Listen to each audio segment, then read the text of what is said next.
On a warm spring day in 1900, a wealthy English archaeologist named Arthur Evans began digging into a low hill on the island of Crete, near the modern city of Heraklion, and within hours he uncovered the remains of a civilization that no one knew had existed. The walls of a vast palace complex emerged from the earth, room after room after room, more than 1,000 rooms in all, connected by corridors and stairways and light wells, decorated with frescoes of astonishing beauty,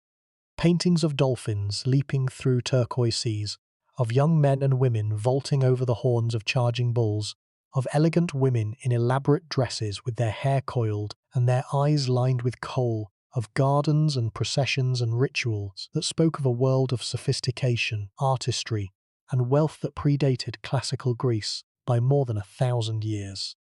Evans had discovered Knossos, the greatest palace of the Minoan civilization, and in doing so, he had revealed the existence of the oldest advanced civilization in European history, a civilization that had flourished on the island of Crete and across the islands of the southern Aegean for nearly 2,000 years before vanishing so completely that even the ancient Greeks, who lived just a few centuries later and just a few hundred kilometers away, remembered it only as myth. The myths were extraordinary. The story of King Minos, the legendary ruler of Crete, who commanded the greatest navy in the ancient world and who exacted tribute from the cities of mainland Greece. The story of the Minotaur, the half-man, half-bull monster that dwelt in a labyrinth beneath the palace, fed on the flesh of Athenian youths and maidens, and was eventually slain by the hero Theseus. The story of Daedalus, the master craftsman who built the labyrinth, and who fashioned wings of wax and feathers for himself and his son Icarus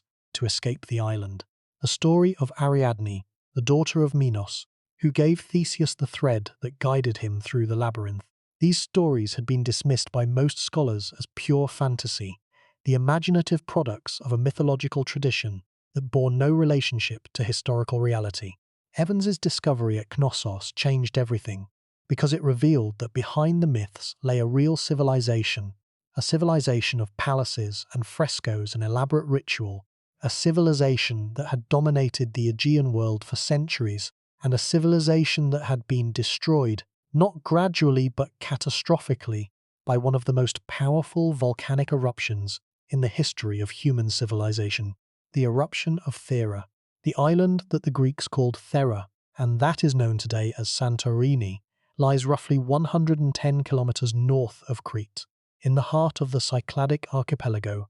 sometime in the middle of the second millennium before the Common Era, according to scientific estimates. The volcanic island of Thera exploded in an eruption of almost unimaginable violence, an eruption that has been estimated at 4 to 7 times more powerful than the eruption of Krakatoa in 1883, an eruption that ejected between 40 and 60 cubic kilometers of rock and ash into the atmosphere, that generated tsunami waves estimated at up to 35 meters in height, that buried the Minoan settlement of Akrotiri under meters of volcanic tephra, and that may have dealt the death blow to the Minoan civilization on Crete, the most advanced culture that Europe had ever produced. By the end of tonight, you're going to understand what the Minoan civilization was, how it rose, how it flourished, and how it fell. You are going to learn about the extraordinary palace complexes of Crete, architectural achievements that had no parallel in the contemporary world.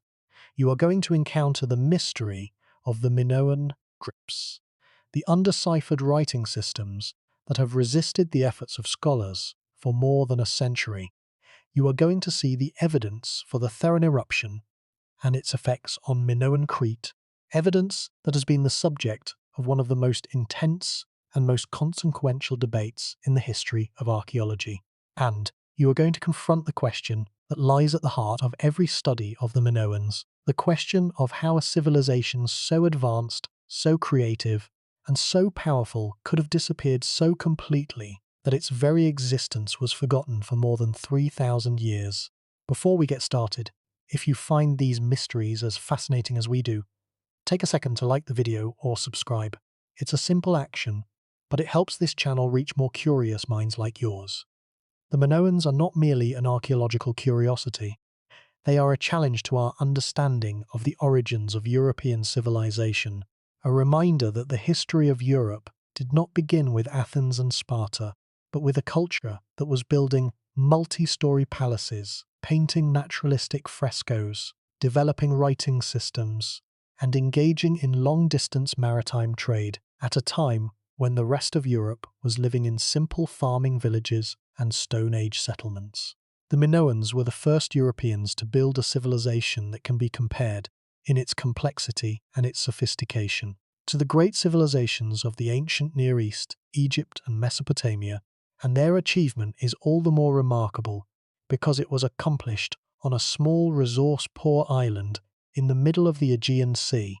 an island that had no great rivers, no fertile floodplains, no natural advantages that might explain the extraordinary cultural florescence that occurred there. Now, let's begin. To understand the Minoans, we must first understand the island that gave birth to their civilization, because the story of Minoan Crete is inseparable from the geography, the climate, and the ecology of the island itself, a landscape that shaped every aspect of Minoan life, from the location of the palaces to the nature of the economy to the character of the art. Crete is the largest island in the Greek archipelago and the fifth largest island in the Mediterranean, stretching roughly 260 kilometers from east to west and varying between 12 and 60 kilometers from north to south. The island is dominated by a spine of rugged mountains that runs along its length, with peaks rising to more than 2,400 meters at Mount Ida,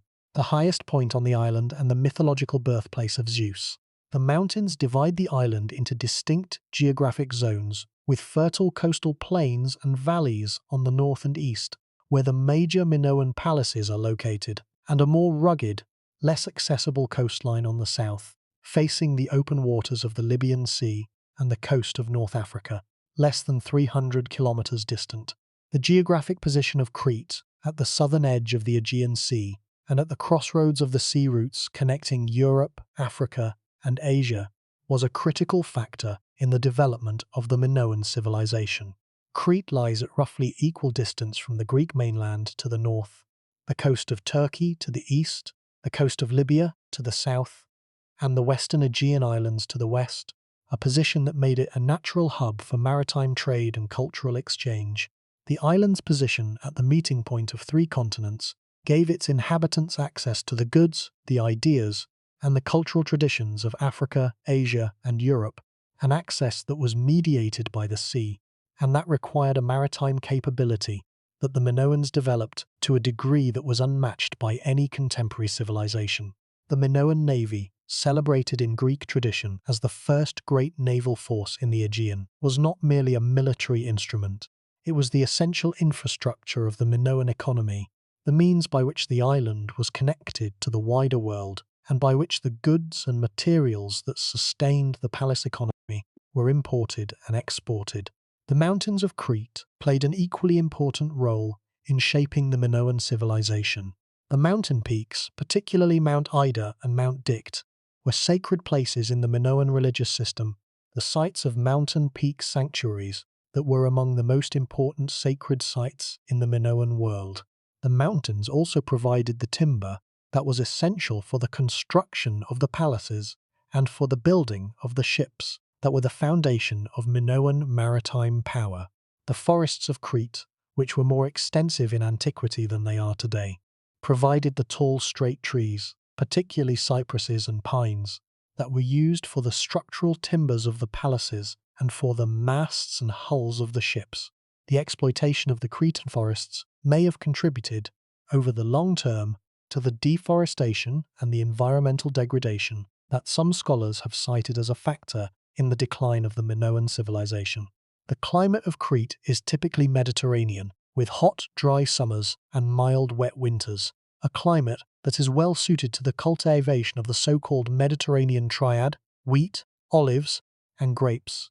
the three crops that formed the economic foundation of virtually every Mediterranean civilization from the Neolithic period onward. The olive, in particular, was central to the Minoan economy, providing not only food but also oil for lighting, cooking, ritual use, and export, and the vast storage facilities found in the Minoan palaces, the rows of enormous clay jars called pithoi that lined the storerooms of Knossos and the other palace complexes, testify to the enormous quantities of olive oil that the Minoan economy produced and that the palace administration collected, stored, and redistributed. The Minoan civilization, as Evans named it, after the legendary King Minos of Greek mythology, developed on Crete over a period of roughly 2,000 years, from the early Bronze Age, around 3,100 before the Common Era, to the final collapse of the palace system, around 1450 before the Common Era. The civilization is conventionally divided into three major periods: early Minoan, middle Minoan, and late Minoan, with each period further subdivided into phases designated by Roman numerals and letters, a chronological framework that was established by Evans, and that, despite its limitations, remains the basis of Minoan archaeological chronology to this day. The earliest phase of the Minoan civilization, the early Minoan period, roughly 3,100 to 2,100 before the Common Era, saw the gradual development of the agricultural economy, the growth of population, the establishment of trade connections with the other islands of the Aegean, and with the civilizations of the Near East and Egypt, and the emergence of social complexity, the beginnings of social stratification, craft specialization, and communal organization that would eventually give rise to the palace system. The evidence from this period includes the construction of large communal tombs, the Tholos tombs of the Masara plain in southern Crete, which housed the remains of entire communities, and which contained increasingly elaborate grave goods, including gold jewelry, bronze weapons, and stone vessels of exceptional quality. The Tholos tombs suggest a society in which communal identity was strong, in which wealth was being accumulated by certain families or lineages, and in which long-distance trade was providing access to materials, gold, copper, obsidian, and ivory that were not available locally. The transition from the early Minoan to the middle Minoan period, and particularly the construction of the first palaces around 1900 before the Common Era, represents one of the most dramatic transformations in European prehistory. The construction of the first palaces was not a gradual process but a relatively sudden development, occurring within a period of perhaps a few generations, and its causes remain debated. Some scholars have attributed the emergence of the palaces to the growth of population and the increasing complexity of the agricultural economy, which created the need for centralized institutions to manage the collection, storage, and redistribution of agricultural surplus. Others have pointed to the influence of the Near Eastern civilizations, particularly Egypt and the Levantine city-states, with which the Minoans had been in contact for centuries, and which may have provided models for the centralized, palace-based political organization that the Minoans adopted. Still others have emphasized the role of religious authority, arguing that the palaces were originally religious centers, temples, or sanctuaries that gradually accumulated economic and political functions, until they became the comprehensive administrative centers that the archaeological record reveals. The transformation came around 1900 before the Common Era, with the construction of the first palaces, the massive architectural complexes at Knossos, Phaistos, Malea, and Zakros, that are the most distinctive and most famous products of the Minoan civilization. The construction of the first palaces marks the beginning of the Proto-Palatial period, the First Palace period, a time of rapid social, economic, and cultural development during which the Minoan civilization achieved a level of organization and sophistication that was unmatched anywhere in the contemporary Aegean, and that rivaled the achievements of the great civilizations of the Near East. The palace at Knossos, the largest and most elaborately decorated of the Minoan palaces, covered an area of approximately 14,000 square meters and contained more than 1,000 rooms arranged around a large central court that measured roughly 50 by 25 meters. The palace was a multi-story structure, with some sections rising to 4 or 5 stories, connected by monumental staircases, light wells that brought natural illumination to the interior rooms, and an elaborate drainage and plumbing system that included running water, flush toilets, and ventilation shafts, amenities that would not be matched in Europe for more than 3,000 years. The architecture of Knossos was not merely functional, It was designed to impress, to overwhelm the visitor with its scale, its complexity, and its artistry. And the effect was achieved through a combination of monumental construction, elaborate decoration, and a spatial organization that was deliberately complex and disorienting, a labyrinth of rooms and corridors that may well have given rise to the Greek myth of the labyrinth of the Minotaur. The engineering achievements of the Minoan palaces deserve particular emphasis because they demonstrate a level of technical sophistication that was centuries ahead of the rest of Europe. The drainage system at Knossos, for example, consisted of a network of clay pipes carefully fitted together and sealed with gypsum cement that carried rainwater and wastewater from the upper stories of the palace to underground drains that discharged outside the building. The pipes were tapered, with each section fitting snugly into the next, creating a system that was efficient, durable, and easy to maintain. The ventilation system consisted of light wells, vertical shafts that penetrated multiple stories of the palace and that allowed air and light to circulate through the interior rooms, maintaining a comfortable temperature in the hot summers and providing illumination to rooms that would otherwise have been dark. The combination of drainage, ventilation, and multi-story construction at Knossos represents an architectural achievement that was not equaled in Europe until the Roman period, more than 1,000 years later. The palace at Phaistos, located on a hill overlooking the fertile Messara plain in southern Crete, was smaller than Knossos but equally impressive in its architecture and its setting. Phaistos commands a panoramic view of the Messara plain, the largest agricultural area on Crete, and its location suggests that the palace served as the administrative and economic center of the plain, collecting and redistributing the agricultural produce of the most productive farming region on the island. Phaistos is best known as the find spot of the Phaistos disc, a mysterious clay disc stamped with a spiral arrangement of symbols that has never been deciphered, and that is one of the most famous unsolved puzzles in archaeology. The palace at Malea, on the northern coast of Crete east of Heraklion, was the third of the major Minoan palace complexes, smaller than Knossos and Phaistos, but important for the exceptionally well-preserved state of its ruins and for the rich finds recovered from its excavation, including the famous gold pendant depicting two bees or wasps clasping a honeycomb, one of the masterpieces of Minoan goldwork. The palace at Zakros, on the eastern coast of Crete, was the smallest of the four major palaces, but significant for its location, which suggests a role as a trading post or administrative center for the eastern Mediterranean trade, and for the remarkably intact state of its storerooms, which contained hundreds of vessels, tools, and other objects that provide a vivid picture of the daily life and the economic activities of a Minoan palace community. The Minoan trade networks extended across the entire eastern Mediterranean and beyond,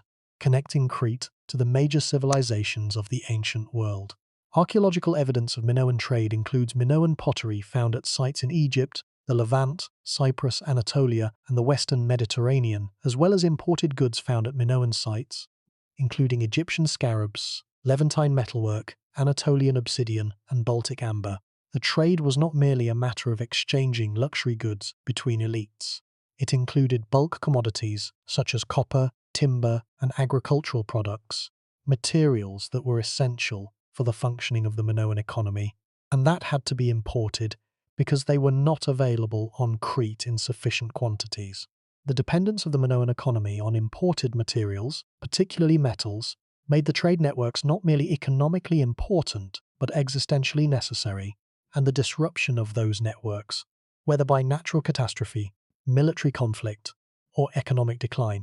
would have had devastating consequences for the Minoan civilization. The trade connections of the Minoan world are documented not only by the distribution of Minoan goods at foreign sites, but also by the presence of imported goods at Minoan sites. Egyptian artifacts, including scarabs, stone vessels, and faience objects, have been found at Knossos and other Minoan sites, testifying to a direct trade relationship between Crete and the Nile Valley that extended over many centuries. Levantine metalwork, Anatolian obsidian, and Mesopotamian cylinder seals found at Minoan sites demonstrate connections with the major civilizations of the Near East. The presence of Baltic amber at Minoan sites, amber that was traded overland across Europe from the shores of the Baltic Sea to the Mediterranean, demonstrates that the Minoan trade networks extended far beyond the immediate vicinity of the Aegean, and that Crete was connected, however indirectly, to the most distant corners of the ancient world. The Minoan influence extended not only through trade, but through the establishment of Minoan or Minoan-influenced settlements on other islands of the Aegean, and possibly on the Greek mainland itself. The settlement at Akrotiri on Thera, the settlements on Kythera, the Minoan-influenced communities on Rhodes, and the Dodecanese Islands, and the evidence of Minoan influence at Miletos on the Anatolian coast all testify to a sphere of cultural and possibly political influence that extended far beyond the shores of Crete. The nature of this influence, whether it was political control, cultural prestige, commercial dominance, or some combination of all three, remains debated, but its extent and its consistency are clear, and they demonstrate that the Minoan civilization was not merely a Tan phenomenon, but a broader Aegean phenomenon that shaped the cultural development of the entire southern Aegean during the second millennium before the Common Era. The frescoes of the Minoan palaces are among the most important and most distinctive products of the civilization, and they provide a window into the Minoan world that is unmatched by any other source of evidence. The Minoan frescoes are characterized by their vivid colors, their naturalistic style, their depiction of the natural world, and their celebration of human activity, particularly religious ritual, athletic competition, and communal ceremony. The frescoes depict a world of extraordinary beauty and vitality, a world of blue seas and green gardens, of leaping dolphins and flying fish, of elegant women in elaborate dresses and athletic young men vaulting over the horns of charging bulls. The artistic quality of the frescoes is exceptional, with a freedom of line and a sensitivity to natural form that are unmatched in the contemporary art of the Near East, and that anticipate, by more than 1,000 years, the naturalistic artistic traditions of classical Greece. The Minoan palaces were not merely royal residences. They were the administrative, economic, and religious centers of their respective regions, serving as collection points for agricultural produce, as distribution centers for goods and materials, as workshops for craft production, as venues for religious ceremonies and public gatherings, and as symbols of the political and religious authority of the ruling elite. The central court of each palace was the focal point of the entire complex, the open space around which all other functions, administrative, economic, religious, and residential, were organized. The central courts at Knossos and Phaistos were oriented on a roughly north-south axis, and their dimensions, roughly 50 meters in length and 25 meters in width, were remarkably consistent across the major palaces, suggesting that the courts served a standardized function that required a specific size and orientation. The courts were the venues for the most important public ceremonies of the Minoan calendar, including the bull-leaping ritual which is depicted in the frescoes at Knossos, and which appears to have been the central religious ceremony of the Minoan world. The frescoes show young men and women grasping the horns of a charging bull and performing acrobatic leaps over its back, a dangerous and physically demanding activity that must have required extensive training, and that was probably performed by a specialized class of athletes or religious practitioners. The bull-leaping ceremony combined elements of athletic competition, religious sacrifice, and public spectacle, and its performance in the central court of the palace, surrounded by the multi-story facades of the palace buildings and watched by crowds of spectators, must have been one of the most impressive and most meaningful events in the Minoan social calendar. The storerooms of the Minoan palaces were among the most impressive features of the palace complexes, testimony to the enormous economic resources that the palace administration collected and controlled. The storerooms at Knossos contained rows of massive clay storage jars, pithoi, some of which stood more than 2 meters tall, and which were capable of holding hundreds of liters of olive oil, wine, or grain. The total storage capacity of the Knossos storerooms has been estimated at more than 400,000 liters, a quantity that far exceeds the needs of the palace household, and that must have represented the the collected surplus of the entire region surrounding the palace. The storage facilities at the other palaces, while smaller than those at Knossos, were also impressive, and their size and their organization testify to the central role of the palaces in the collection, storage, and redistribution of agricultural surplus. The palaces were, in other words, the nodes of a centralized economic system in which the palace administration controlled the collection, storage, and redistribution of the agricultural surplus and the products of craft production, a system that was similar in many respects to the palace economies of the Near East, and that required a literate bureaucracy to administer. The Minoans developed not one but two writing systems to meet the administrative needs of their palace economy. The first, known as Cretan hieroglyphic, was in use from roughly the 21st to the 17th centuries before the Common Era, and consists of pictographic and abstract symbols that appear on seal stones, clay tablets, and other administrative documents. The second, known as Linear A, replaced Cretan hieroglyphic in the 17th century before the Common Era, and remained in use until the destruction of the palaces in the 15th century. Linear A is found on hundreds of clay tablets, vessels, and other objects from sites across Crete and the Aegean Islands, and its symbols clearly include both logographic signs,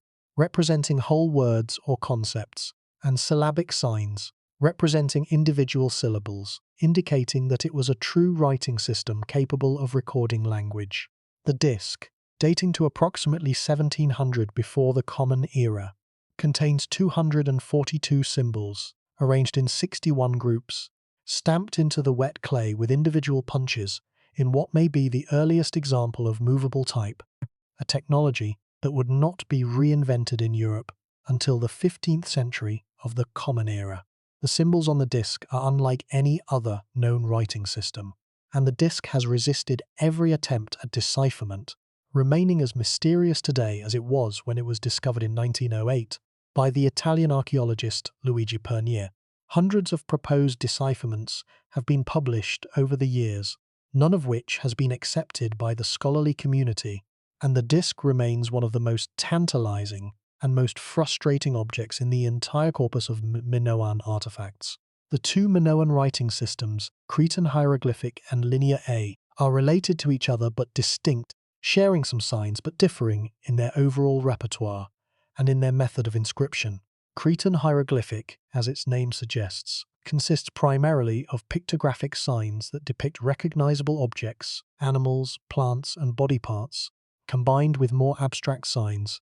that may represent syllabic or logographic values. Linear A, by contrast, consists primarily of abstract signs that bear no obvious resemblance to the objects or concepts they represent, a development that is typical of writing systems that have evolved from pictographic predecessors toward a more abstract and more efficient system of notation. The development from Cretan hieroglyphic to Linear A represents a significant advance in the technology of writing, a move toward a more streamlined and more versatile system that could be used for a wider range of administrative and possibly literary purposes. Neither Cretan hieroglyphic nor Linear A has been deciphered, despite more than a century of effort by some of the finest minds in classical scholarship and linguistics. The language or languages recorded by these scripts remain unknown, and the tablets and inscriptions that they contain remain unreadable. The failure to decipher Linear A is one of the great frustrations of Minoan studies, because the tablets almost certainly contain information about the administration of the palace economy, the collection and distribution of goods, the organization of labor, and other aspects of Minoan life that would transform our understanding of the civilization if they could be read. The decipherment of Linear B, the related script used by the Mycenaean Greeks who later occupied Crete, was achieved by the English architect Michael Ventris in 1952, and the tablets it records are written in an early form of Greek. But the Linear A tablets, which predate the Mycenaean occupation and which record a different, non-Greek language, remain silent, a closed book that has resisted every attempt to open it. The Minoans also developed a distinctive and highly influential pottery tradition that is one of the primary means by which archaeologists date and classify Minoan sites. Minoan pottery is characterized by its thin walls, its elegant forms, and its elaborate decoration, and it evolved through a series of distinctive styles that provide a chronological framework for the entire history of the civilization. The earliest distinctive Minoan pottery style, Vasiliki ware, is characterized by its mottled red and black surface, created by deliberately controlling the firing atmosphere to produce contrasting areas of oxidation and reduction. Kamares ware, which appeared in the Middle Minoan period, and which is named after the cave of Kamares, Mount Ida, where it was first discovered, is characterized by its polychrome decoration, with designs in white and red paint on a dark background, and by the extraordinary thinness of its walls, which in the finest examples are no more than 1 or 2 millimeters thick, an achievement of ceramic technology that was unmatched in the ancient world. The marine-style pottery of the late Minoan period, with its naturalistic depictions of octopuses, dolphins, starfish, and other sea creatures, is one of the most recognizable and most admired products of the Minoan artistic tradition, and its distribution across the Aegean and the Eastern Mediterranean testifies to the wide commercial reach of the Minoan economy. The religious life of the Minoans was centered on the palaces and on a network of sanctuaries that included mountain peak sanctuaries, cave sanctuaries, and open-air shrines located across the island. The peak sanctuaries, located on prominent hilltops and mountain peaks, with commanding views of the surrounding landscape, appear to have been places of communal worship, where the inhabitants of the surrounding settlements gathered to perform rituals involving the deposition of votive offerings, including clay figurines, stone vessels, and bronze objects. The cave sanctuaries, including the famous Dictaean cave on Mount Dicte, which was identified in antiquity as the birthplace of Zeus, and the Kamares cave on Mount Ida, were places of ritual activity that may have been associated with the worship of chthonic deities, deities of the earth and the underworld.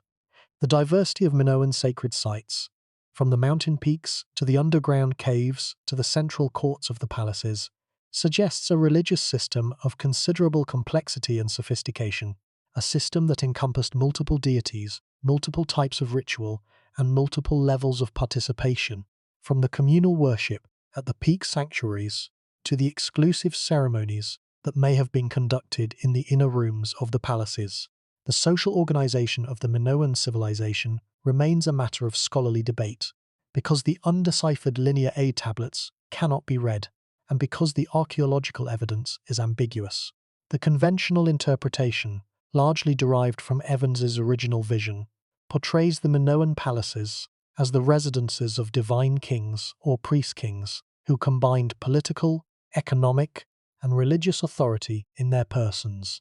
and who governed the surrounding territory through a centralized administrative system. This interpretation draws support from the architectural grandeur of the palaces, from the elaborate throne room at Knossos, with its stone throne and its fresco of griffins, and from the evidence of centralized economic activity in the palace storerooms and administrative archives. But some scholars have questioned whether the palaces were royal residences at all, suggesting instead that they may have been communal ritual centers owned and operated by the community as a whole rather than by an individual ruler. The debate is unlikely to be resolved without the decipherment of Linear A, which would provide the administrative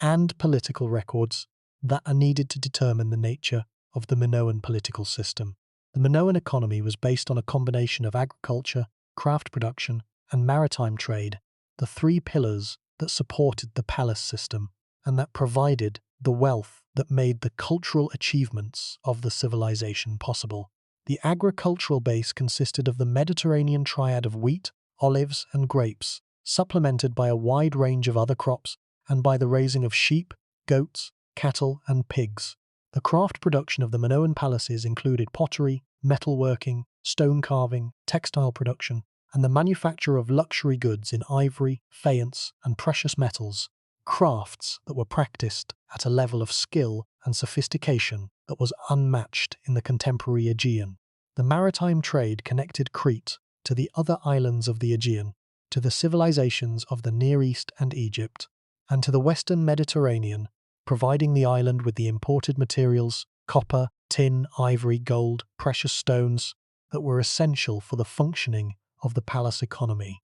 and that could not be obtained from local sources. Then something happened that changed everything. The core problem of Minoan studies is the destruction of the Minoan civilization, a destruction that occurred in two phases, separated by roughly a century, and that has been the subject of one of the most intense and most consequential debates in the history of Mediterranean archaeology. The destruction of the Minoan civilization is not a simple story with a single cause and a clear chronology. It is a complex, multi-layered narrative that involves volcanic eruption, earthquake, tsunami, drought, economic disruption, political instability, and military conquest, all interacting over a period of roughly 2 centuries to bring down a civilization that had endured for nearly 2,000 years. The first phase of destruction occurred around 1628 before the Common Era, according to the most widely accepted scientific dating, though some scholars prefer a date closer to 1500, and it was associated with the eruption of the Theron volcano, one of the most powerful volcanic eruptions in recorded human history. The eruption of Thera was not an ordinary volcanic event. It was a caldera-forming eruption, an eruption so violent that it emptied the magma chamber beneath the volcano and caused the center of the island to collapse into the void, creating the distinctive crescent-shaped caldera that is visible at Santorini today. The eruption ejected an estimated 40 to 60 cubic kilometers of magma, rock, and ash into the atmosphere, a volume that makes it one of the largest volcanic eruptions of the past 10,000 years, comparable in scale to the eruption of Tambora in Indonesia in 1815, which caused the famous year without a summer across the northern hemisphere. The scale of the Theron eruption can be appreciated by comparison with other major volcanic events in human history. The eruption of Krakatoa in 1883, which killed more than 36,000 people and was heard more than 3,000 kilometers away, ejected approximately 25 cubic kilometers of material. The eruption of Mount St. Helens in 1980, which devastated an area of more than 500 square kilometers in the state of Washington, ejected approximately 2.5 cubic kilometers. The Theron eruption ejected between 40 and 60 cubic kilometers, making it at least twice as powerful as Krakatoa and more than 20 times as powerful as Mount St. Helens. The eruption would have been visible across the entire eastern Mediterranean, and its effects would have been felt in every corner of the ancient world. The eruption proceeded in several phases, each more destructive than the last. The first phase produced a plume of volcanic ash and pumice that rose tens of kilometers into the atmosphere, and that was carried by prevailing winds across the eastern Mediterranean, depositing a layer of tephra, volcanic fallout, across a vast area that extended from Crete to the coast of Turkey to the Nile Delta of Egypt. The second phase produced pyroclastic flows, superheated clouds of gas, ash, and rock fragments that travelled at speeds of hundreds of kilometers per hour across the surface of the sea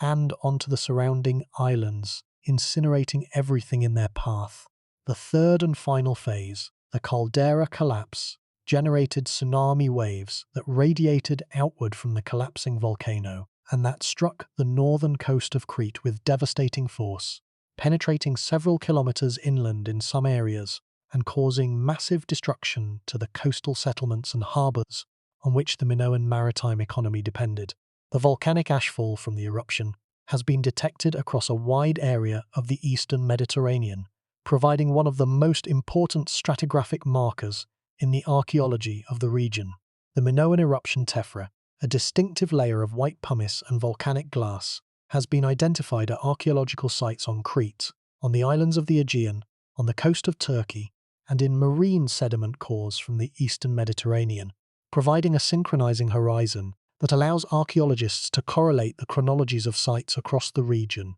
with a precision that is otherwise impossible. The tephra layer is particularly important for the chronological debate about the Minoan collapse because its position in the stratigraphic sequence at each site provides evidence for the timing of the eruption relative to the destruction of the Minoan palaces. At some sites, the tephra layer is found below the destruction layer, indicating that the eruption preceded the destruction. At other sites, the relationship is more ambiguous, and the interpretation of the evidence depends on the stratigraphic context and the dating methods employed. The climatic effects of the eruption would have been felt across the entire northern hemisphere. The injection of tens of millions of tons of sulfur dioxide into the stratosphere would have created a veil of sulfuric acid aerosols that blocked incoming solar radiation and reduced temperatures at the Earth's surface. The magnitude of the cooling effect has been estimated, by comparison with historically documented eruptions of similar size, at between 1 and 2 degrees Celsius on average, with locally more severe effects in the regions closest to the eruption. A temperature reduction of this magnitude, sustained over a period of several years, would have significantly reduced agricultural productivity across the eastern Mediterranean, shortening growing seasons, delaying harvests, and reducing yields of the cereal crops, particularly wheat and barley, on which the population depended for its basic sustenance. The climatic effects of the eruption may also have disrupted rainfall patterns, causing drought in some areas and flooding in others, further compounding the agricultural stress. The evidence for the tsunami is particularly compelling. Geological surveys of the northern coast of Crete have identified deposits of marine sediment, shells, and coral fragments at locations well above the modern sea level and several hundred meters inland from the modern coastline. Deposits that are consistent with the inland penetration of tsunami waves of significant height. The deposits have been dated to the period of the Theran eruption, confirming that the tsunami struck the coast of Crete and that its effects were substantial. Modeling studies of the tsunami, based on computer simulations of the caldera collapse and the wave propagation across the Aegean,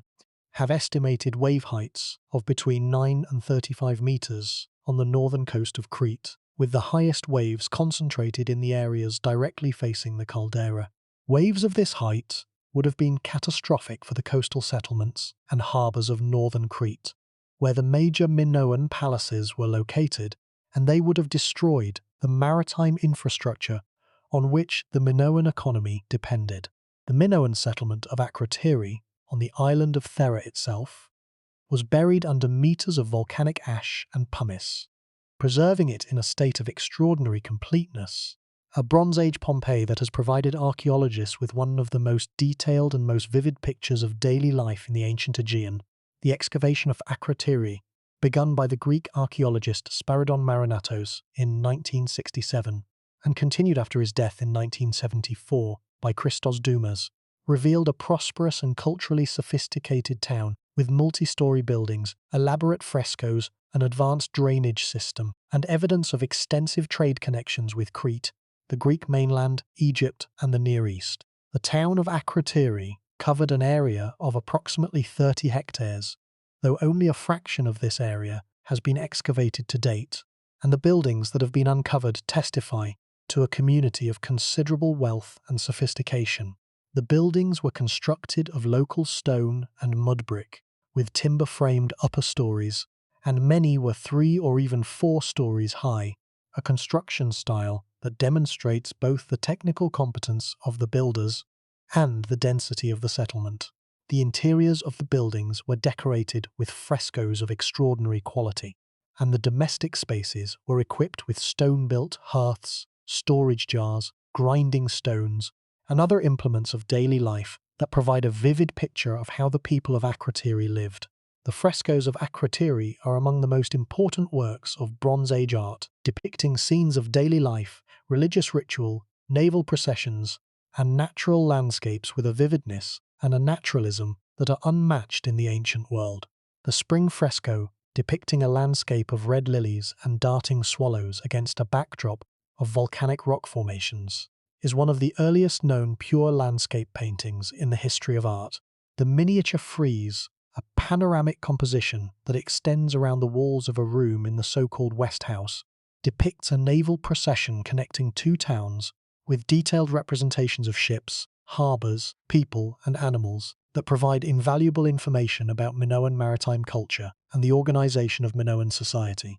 The most remarkable feature of the Akrotiri excavation is the absence of human remains. Unlike Pompeii, where the bodies of the victims were preserved by the volcanic material that engulfed them, the excavation of Akrotiri has produced no human skeletons, no evidence of people who were trapped by the eruption and killed. The absence of bodies indicates that the population of Akrotiri evacuated the town before the final catastrophic phase of the eruption, presumably warned by the earthquakes and the preliminary volcanic activity that preceded the main eruption. The inhabitants of Akrotiri had time to flee, and they took their most valuable possessions with them.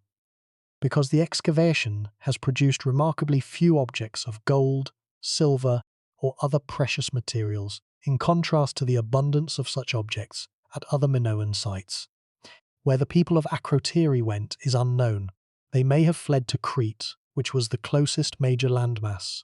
or they may have dispersed to other islands in the Aegean. Their fate after the eruption is one of the many unanswered questions of Minoan archaeology. The evacuation of Akrotiri also raises questions about the warning signs that preceded the eruption. Volcanic eruptions of the scale of the Theron event are typically preceded by periods of increased seismic activity, by changes in the behavior of hot springs and fumaroles, and by other geophysical signs that would have been observable to the inhabitants of the island. The evidence from Akrotiri suggests that the town experienced significant earthquake damage in the period before the eruption, and that the inhabitants were engaged in repair and reconstruction work when the eruption began. The earthquake damage may have served as a warning, prompting some or all of the population to evacuate the town before the main eruption occurred. The fact that the evacuation was orderly and that the inhabitants had time to remove their most valuable possessions suggests that the eruption was preceded by a warning period of hours, days, or possibly weeks, long enough for the population to organize its departure and to take its most portable wealth. The effects of the eruption on Crete would have been felt in several distinct ways. The immediate effects would have included the ashfall, which would have darkened the sky, contaminated water sources, and damaged crops across the eastern part of the island. The tsunami would have struck the northern coast, destroying harbours,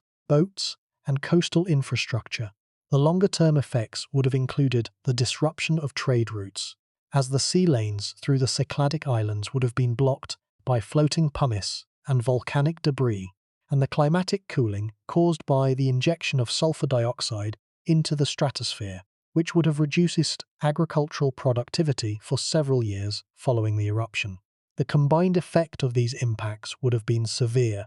but the question of whether they were sufficient by themselves to bring down the Minoan civilization remains debated.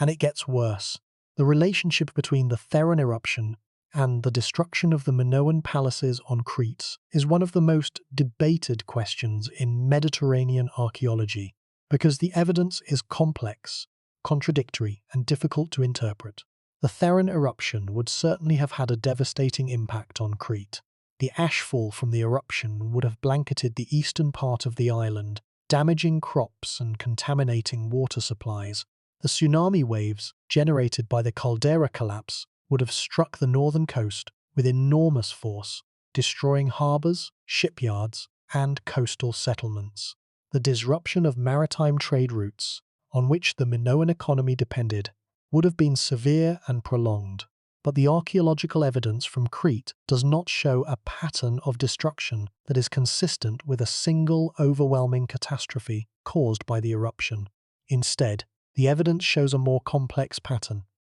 with some sites destroyed or damaged in the period around the eruption, and others continuing to function for a century or more afterward, a pattern that suggests that the eruption weakened the Minoan civilization but did not destroy it outright. The second phase of destruction, which occurred around 1450 before the Common Era, is associated not with the Theron eruption but with the Mycenaean takeover of Crete. The arrival of Greek-speaking warriors from the mainland, who conquered the island, took control of the palace at Knossos, and imposed their own language, their own administrative system, and their own cultural traditions on the surviving Minoan population. The evidence for the Mycenaean takeover is primarily linguistic, the replacement of Linear A by Linear B, which records the Greek language in the administrative tablets found at Knossos and cultural. The appearance of Mycenaean-style weapons, pottery, and burial practices at sites across Crete.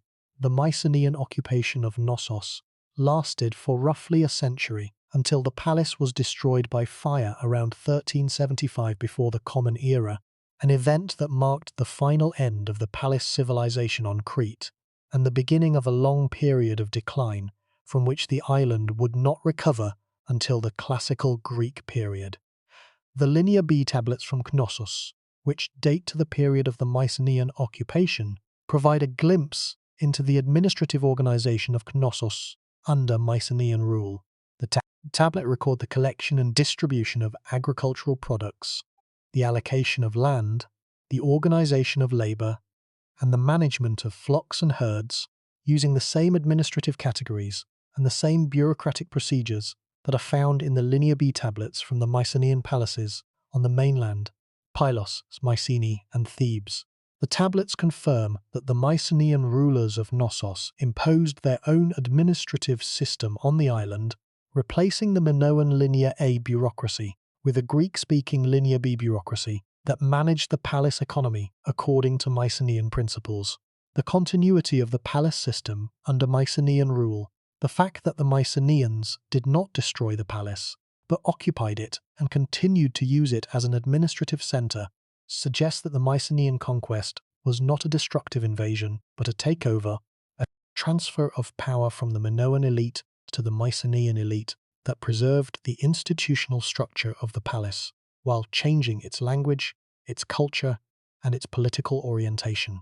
The Mycenaean occupation of Knossos lasted for roughly 75 to 100 years, a period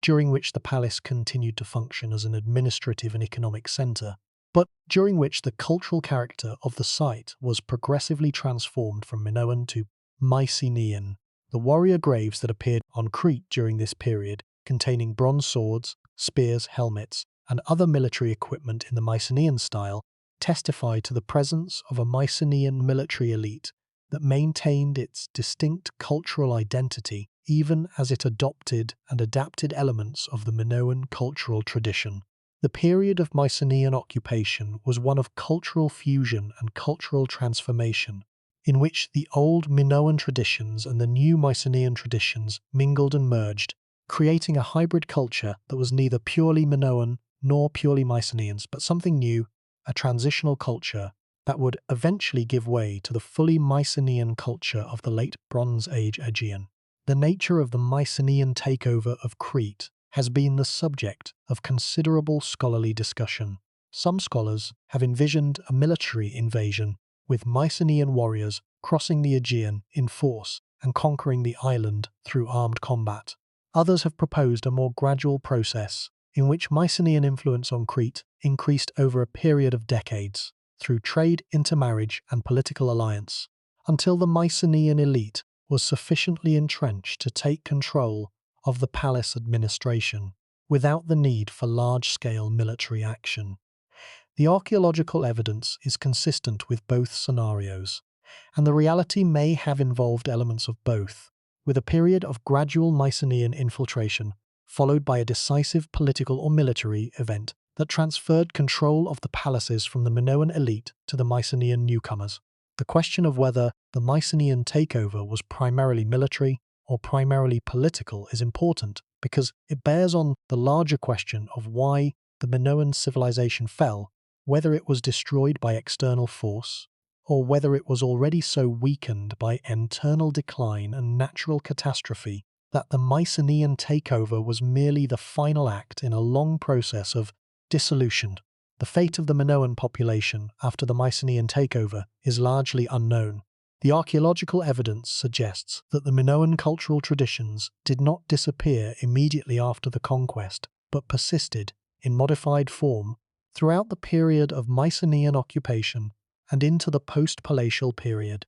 Minoan religious practices, including the worship at mountain peak sanctuaries and in sacred caves, continued into the Mycenaean and even the early Greek period, suggesting a degree of cultural continuity that survived the political upheaval. Minoan artistic motifs and craft traditions also persisted, influencing the art of the Mycenaean period and, through the Mycenaean intermediary, the art of the later Greek world. The Minoan language, however, appears to have been gradually replaced by Greek, and the Linear A script was abandoned in favour of Linear B, a change that represents not merely a change of language, but a change of the entire cultural and administrative system that the writing served. But here's what makes this truly terrifying. The gap between the Theran eruption and the final destruction of the palaces is itself the most challenging feature of the evidence, because it is both too short and too long. Too short to separate the eruption entirely from the collapse, because the eruption clearly had devastating effects on the Minoan world, and too long to support a direct causal relationship, because a century and a half is too many generations for the effects of a single event, however catastrophic, to be the sole or even the primary cause of the collapse. The gap suggests a more complex relationship between the eruption and the collapse, a relationship in which the eruption was not the cause of the collapse, but the initiating event in a long process of decline that unfolded over more than a century, and that was shaped by multiple factors: environmental, economic, political, and military, each of which contributed to the weakening of the Minoan civilization, and each of which made the civilization more vulnerable to the next shock. The concept of resilience is useful here. Every civilization has a certain capacity to absorb shocks, to recover from natural disasters, economic disruptions, and military setbacks, and to restore its normal functioning after a period of stress. The resilience of a civilization depends on the diversity of its economic base, the strength of its political institutions, the cohesion of its social fabric, and the redundancy of its critical systems. The extent to which the failure of one system can be compensated for by the functioning of others. The Theran eruption may have reduced the resilience of the Minoan civilization, damaging its economic base, weakening its maritime infrastructure, and disrupting the trade networks on which its economy depended, without destroying the civilization outright. The reduced resilience may then have made the civilization vulnerable to subsequent shocks, earthquakes, droughts, internal crises, or military threats that a more resilient civilization would have survived. The final destruction of the palaces around 1450 may have been the result not of a single overwhelming catastrophe, but of the cumulative effect of a century and a half of gradually declining resilience, a slow erosion of the civilization's capacity to absorb shocks that culminated in a collapse that seemed sudden but that had been building for generations. The debate about the destruction of the Minoan civilization is not merely a matter of dating and sequence. It is a debate about causation, about whether the Theran eruption was the primary cause of the Minoan collapse, or merely one factor among many, and about whether the Minoan civilization was destroyed by a natural catastrophe, by military conquest, by internal decline, or by some combination of all three. The debate has divided scholars for more than half a century, and it shows no sign of being resolved, because the evidence is ambiguous and because the different interpretive frameworks that scholars bring to the evidence lead to fundamentally different conclusions. The scholarly debate about the Minoan civilization and its destruction has produced a rich and often contentious body of research, organized around several major theories that have competed for acceptance since the discovery of Knossos more than a century ago. Each theory captures a part of the truth, and none captures all of it, and the ongoing debate is itself a testament to the complexity of the evidence and the difficulty of reconstructing a civilization that left no readable written records. The discovery and the interpretation of the Minoan civilization have been shaped from the beginning by the personality and the assumptions of Arthur Evans, the man who discovered Knossos, and who devoted the remaining 4 decades of his life to the excavation, the reconstruction, and the interpretation of the site. Evans was a wealthy, brilliant, and opinionated scholar who approached Knossos not merely as an archaeologist, but as the revealer of a lost civilization, and his interpretation of the Minoan world was profoundly influenced by his own cultural assumptions and aesthetic preferences. Evans believed that the Minoans were a peaceful, nature-loving people, governed by benevolent priest-kings and organized around the worship of a great mother goddess, a civilization that was fundamentally different from the warlike, patriarchal civilizations of the Near East and the Greek mainland. Evans's interpretation was shaped by the Victorian and Edwardian aesthetic in which he was raised, and by his own romantic vision of the Minoans as a kind of Bronze Age paradise, a golden age of beauty, peace, and harmony that was destroyed by external forces rather than by any internal flaw. Evans's interpretation has been challenged by subsequent generations of scholars who have pointed out that the evidence for Minoan pacifism is weaker than Evans believed, that the evidence for a great goddess religion is ambiguous, and that the Minoan palaces, with their massive storerooms and their elaborate administrative apparatus, are more consistent with the exploitative palace economies of the Near East than with the benign priesthoods that Evans imagined. The debate about Evans's legacy is ongoing, and it touches on fundamental questions about the nature of the Minoan civilization and about the ways in which the assumptions of individual scholars shape the interpretation of the archaeological evidence. Evans's reconstruction of the palace at Knossos has also been controversial. Evans did not merely excavate the palace, he reconstructed it, using reinforced concrete to rebuild walls, columns, and upper stories that had been destroyed, and commissioning the Swiss artists Émile Gilliéron, father and son, to repaint the frescoes in vivid colours. The reconstructions have been criticised by many scholars as speculative and misleading, creating an impression of the palace that may not correspond to its original appearance, but they have also been praised for making the ruins accessible and comprehensible to millions of visitors. The debate about Evans's reconstructions is a debate about the ethics and the responsibilities of archaeological interpretation,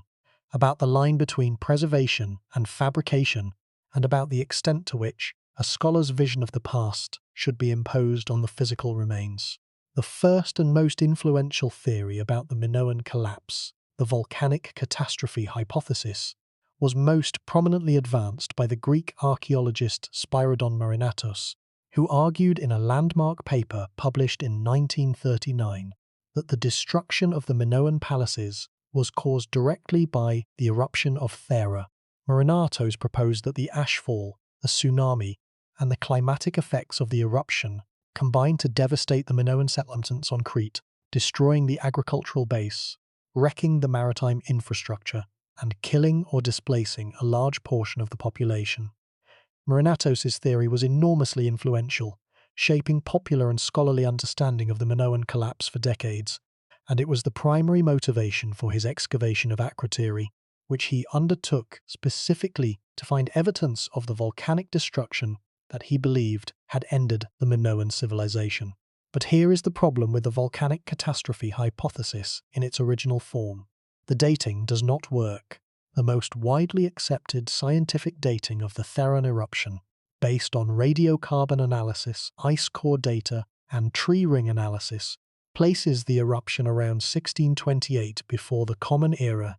roughly a century and a half before the destruction of the Minoan palaces on Crete, which is dated to approximately 1450 before the Common Era on the basis of archaeological evidence and synchronisms with the chronologies of Egypt and the Near East. The gap between the eruption and the palace destructions is too large to support the hypothesis that the eruption directly caused the collapse of the Minoan civilization, because a century and a half is too long for the effects of even the most devastating volcanic eruption to persist without additional factors intervening. The Marinatos hypothesis was compelling in its simplicity and in its dramatic appeal. The image of a great civilization destroyed by a volcanic eruption, buried under ash like Pompeii, lost for millennia until archaeologists dug it out of the earth, captured the public imagination and gave the Minoan story a narrative arc that was both tragic and comprehensible.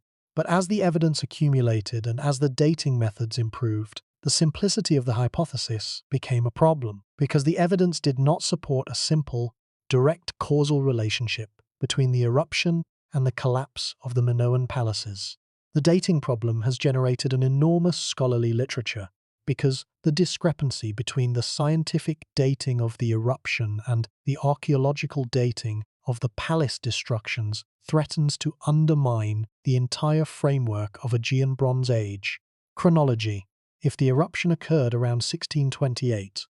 as the scientific evidence suggests, then the traditional archaeological chronology, which dates the eruption to approximately 1500 based on synchronisms with Egyptian chronology, is wrong by more than a century, and the entire sequence of events in the Aegean Bronze Age must be revised. The debate between the proponents of the high chronology, based on scientific dating, and the proponents of the low chronology, based on archaeological and historical synchronisms, has been one of the most acrimonious and most consequential controversies in Mediterranean archaeology, and it remains unresolved, with strong arguments and strong advocates on both sides. The chronological debate has had consequences that extend far beyond the specific question of the date of the Theron eruption. If the scientific dating is correct, and the eruption occurred around 1628, then the traditional archaeological chronology of the Aegean Bronze Age, which is based on synchronisms with the well-established chronology of Egypt, must be revised, and with it the dating of every phase and subphase of the Minoan and Mycenaean chronological sequences. The revision would affect not only the dating of the Theron eruption and the Minoan collapse, but the dating of virtually every event in the Aegean Bronze Age, from the construction of the first palaces to the Mycenaean conquest of Crete to the fall of Troy. The stakes of the dating debate are therefore enormous, and the intensity of the scholarly controversy reflects the magnitude of the consequences. The most recent evidence, including high-resolution radiocarbon dating of short-lived samples from the destruction layers at Akrotiri and from olive wood found buried in the volcanic tephra, has tended to support the high chronology, placing the eruption in the range of 1628 to 1600 before the Common Era. But the archaeological community remains divided, with some scholars accepting the scientific dating and revising their chronologies accordingly, and others maintaining the traditional low chronology and arguing that the scientific dating methods are subject to systematic errors or calibration problems that may account for the discrepancy. The debate is ongoing, and its resolution will require continued collaboration between archaeologists, historians, and natural scientists, each bringing their own methods and their own expertise to bear on a problem that cannot be solved by any single discipline alone. A second theory, the Mycenaean conquest hypothesis, argues that the destruction of the Minoan palaces was not caused by the Theron eruption, but by the military conquest of Crete by Mycenaean Greeks from the mainland. According to this theory, the Mycenaeans, who had been in contact with the Minoans for centuries, and who had been heavily influenced by Minoan culture, took advantage of the weakening of the Minoan civilization, whether caused by the eruption or by other factors, to invade Crete, conquer the palaces, and impose their own political and administrative system on the island. The evidence for the Mycenaean takeover is substantial. The replacement of Linear A by Linear B in the administrative tablets at Knossos demonstrates a change of language from the unknown Minoan language to Greek. The appearance of Mycenaean warrior graves on Crete, containing weapons, armor, and other military equipment that are characteristic of the Mycenaean cultural tradition, suggests the presence of a Mycenaean military elite on the island. The adoption of Mycenaean pottery styles, religious practices, and artistic conventions at Knossos and other sites demonstrates a cultural transformation that is consistent with political conquest, rather than gradual cultural exchange. The evidence for the Mycenaean presence on Crete is concentrated at Knossos, which appears to have been the only major palace that was occupied and rebuilt by the Mycenaean conquerors, while the other palaces, Phaistos, Malea, and Zakros, were destroyed and abandoned without being rebuilt. The concentration of Mycenaean activity at Knossos suggests that the Mycenaean takeover was not a broad-based military occupation of the entire island, but a targeted seizure of the most important political and economic centre, a strategy that would have allowed the Mycenaeans to control the palace administration and the wealth that it commanded without the need to garrison every settlement and every region of the island. The targeting of Knossos also makes strategic sense. because Knossos was the largest and most powerful of the Minoan palaces, and its control would have given the Mycenaeans access to the administrative apparatus, the economic resources, and the symbolic authority that were concentrated at the site. The weapons found in the Mycenaean warrior graves on Crete include bronze swords of a distinctive type that is associated with the Mycenaean cultural tradition, spearheads, daggers, and in some cases bronze helmets and armor. The weapons are similar in type and in quality to the weapons found at Mycenaean sites on the mainland, particularly at the shaft graves of Mycenae itself, and they demonstrate that the Mycenaean warriors who were buried on Crete were equipped according to the military traditions of their homeland, rather than the military traditions of Crete. The presence of these weapons in Cretan graves is one of the strongest pieces of evidence for the physical presence of Mycenaean warriors on the island and for the military character of the Mycenaean takeover. The Mycenaean conquest theory is supported by the broader pattern of Mycenaean expansion in the late Bronze Age Aegean. The Mycenaeans were an aggressive, militaristic culture that expanded its influence across the Aegean and the eastern Mediterranean during the 15th and 14th centuries before the Common Era,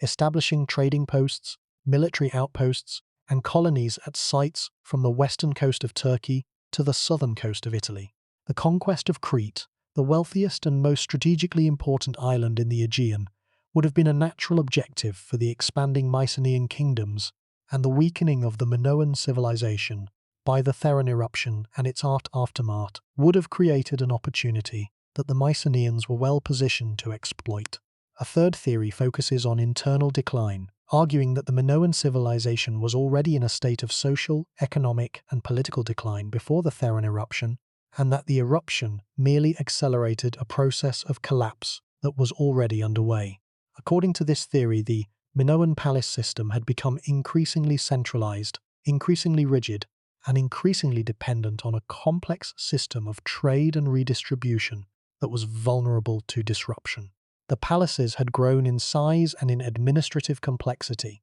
but the population they served may have outgrown the agricultural capacity of the island, creating the conditions for food shortages, social unrest, and political instability. The Theron eruption, according to this theory, was not the cause of the Minoan collapse, but the trigger, the shock that pushed an already stressed system over the edge into failure. The math is striking when we consider the environmental impact of the Theron eruption on Crete. The ashfall from the eruption deposited a layer of tephra on the eastern part of Crete that was several centimeters thick in some areas, thick enough to damage or destroy standing crops, to contaminate water supplies, and to render agricultural land temporarily unusable. The tsunami waves generated by the caldera collapse struck the northern coast of Crete with particular force, and geological evidence suggests that the waves reached heights of up to 9 meters along parts of the coast, sufficient to devastate the harbors, shipyards, and coastal settlements that were the foundation of the Minoan maritime economy. The climatic effects of the eruption, including a reduction in temperatures and an increase in rainfall caused by the injection of massive quantities of sulfur dioxide into the stratosphere, would have disrupted agricultural production for several years following the eruption, creating food shortages that would have added to the stress on an already damaged economy. A fourth theory, which has gained increasing attention in recent years, focuses on the role of earthquakes in the destruction of the Minoan palaces. Crete is located in one of the most seismically active regions in the Mediterranean, along the boundary between the African and Eurasian tectonic plates, and the island has experienced numerous devastating earthquakes throughout its history. Archaeological evidence from the Minoan palaces shows multiple phases of destruction and rebuilding that are consistent with earthquake damage, and some scholars have argued that earthquakes, rather than volcanic eruption or military conquest, were the primary cause of the destruction of the palaces. The first palaces, built around 1900 before the Common Era, were destroyed around 1700, probably by earthquake, and rebuilt on a larger and more elaborate scale, creating the Neopalatial period palaces that are the most famous and most impressive products of the Minoan civilization. The Neopalatial palaces in turn, were damaged by earthquakes on multiple occasions, requiring extensive repairs and reconstructions before being finally destroyed in the catastrophe of 1450. The earthquake theory is particularly compelling for the first phase of palace destruction, around 1700 before the Common Era, when the first palaces at Knossos, Phaistos, Malea, and Zakros were all destroyed simultaneously and then rebuilt on a larger and more elaborate scale, creating the Neopalatial palaces that are the best-known products of the Minoan civilization. The simultaneous destruction of all four palaces is most easily explained by a major earthquake because earthquakes affect a wide area simultaneously, unlike warfare, which would typically produce a pattern of sequential rather than simultaneous destruction. The rebuilding of the palaces after the earthquake demonstrates the resilience of the Minoan civilization and its capacity to recover from natural catastrophe, a capacity that it may have lost by the time of the Theron eruption, when the cumulative effects of volcanic damage, economic disruption, and military pressure may have exceeded the civilization's ability to recover. The question of whether the Minoan palaces were destroyed by natural catastrophe, by military conquest, or by internal decline is complicated by the possibility that all three factors contributed to the collapse in different ways and at different times. The Theron eruption may have weakened the Minoan economy and the Minoan military capacity. The weakened economy may have reduced the ability of the palaces to maintain their administrative and redistributive functions, leading to social unrest and political instability. The weakened military may have invited external aggression from the Mycenaeans, who were expanding their power across the Aegean in the 15th century before the Common Era. The internal instability may have made it impossible for the Minoan elite to organize effective resistance to the Mycenaean invasion. Each factor reinforced the others, creating a cascade of failures that brought down the civilization in a manner that is consistent with the systems collapse model that has been applied to other ancient civilizational collapses, including the Bronze Age collapse of the 12th century. The numbers are striking when we consider the range and the diversity of Minoan cultural achievement. The Minoans developed two writing systems. They built multi-story palaces with running water and drainage systems. They produced frescoes of a quality and a naturalism that would not be equaled in Europe until the Italian Renaissance. They created pottery of extraordinary refinement and beauty, including the famous Kamares ware, with its polychrome decoration and its elegant forms, and the marine-style pottery, with its naturalistic depictions of octopuses, dolphins, and other sea creatures. They developed a sophisticated metalworking tradition that produced weapons, tools, and jewelry of exceptional quality. They established trade connections that extended from Egypt and the Levant to the Western Mediterranean and possibly beyond. They maintained a maritime empire that controlled the sea lanes of the Aegean and that projected power and influence across the entire Eastern and Mediterranean. All of this was accomplished on an island that is roughly the size of the American state of Delaware, an island with limited natural resources, limited agricultural land, and a population that probably never exceeded several 100,000 people. The fifth perspective that must be considered is the possibility that the Minoan civilization was affected by epidemic disease, a factor that is rarely discussed in the scholarly literature, but that may have played a significant role in the demographic decline that preceded the Mycenaean takeover. The disruption of trade routes, the displacement of populations, and the environmental stress caused by the Theron eruption would have created conditions favorable for the spread of epidemic disease, as weakened, malnourished populations living in disrupted communities would have been more susceptible to infectious disease than they would have been under normal conditions. The archaeological evidence for epidemic disease in the Minoan period is limited, because disease rarely leaves direct traces in the archaeological record, but the demographic evidence, the apparent decline in population that preceded the Mycenaean conquest, is consistent with a disease hypothesis, and the possibility should not be dismissed. The scholarly debate about the causes of the Minoan collapse is not merely an academic exercise. It is a debate about the fundamental processes that govern the rise and fall of complex societies about the relationship between environmental catastrophe and civilizational resilience, and about the extent to which human agency can prevent, mitigate, or reverse the effects of natural and social forces that threaten the survival of a civilization. The Minoan collapse is a case study in civilizational fragility, a demonstration that even the most creative, the most prosperous, and the most culturally advanced societies are vulnerable to destruction by forces that they cannot control and may not even understand. The debate about the causes of the collapse is important, not only for what it tells us about the Minoans, but for what it tells us about the general conditions under which civilizations rise, flourish, and fall. Let us now consider the evidence from specific sites, because the details of the archaeological record vary significantly from site to site,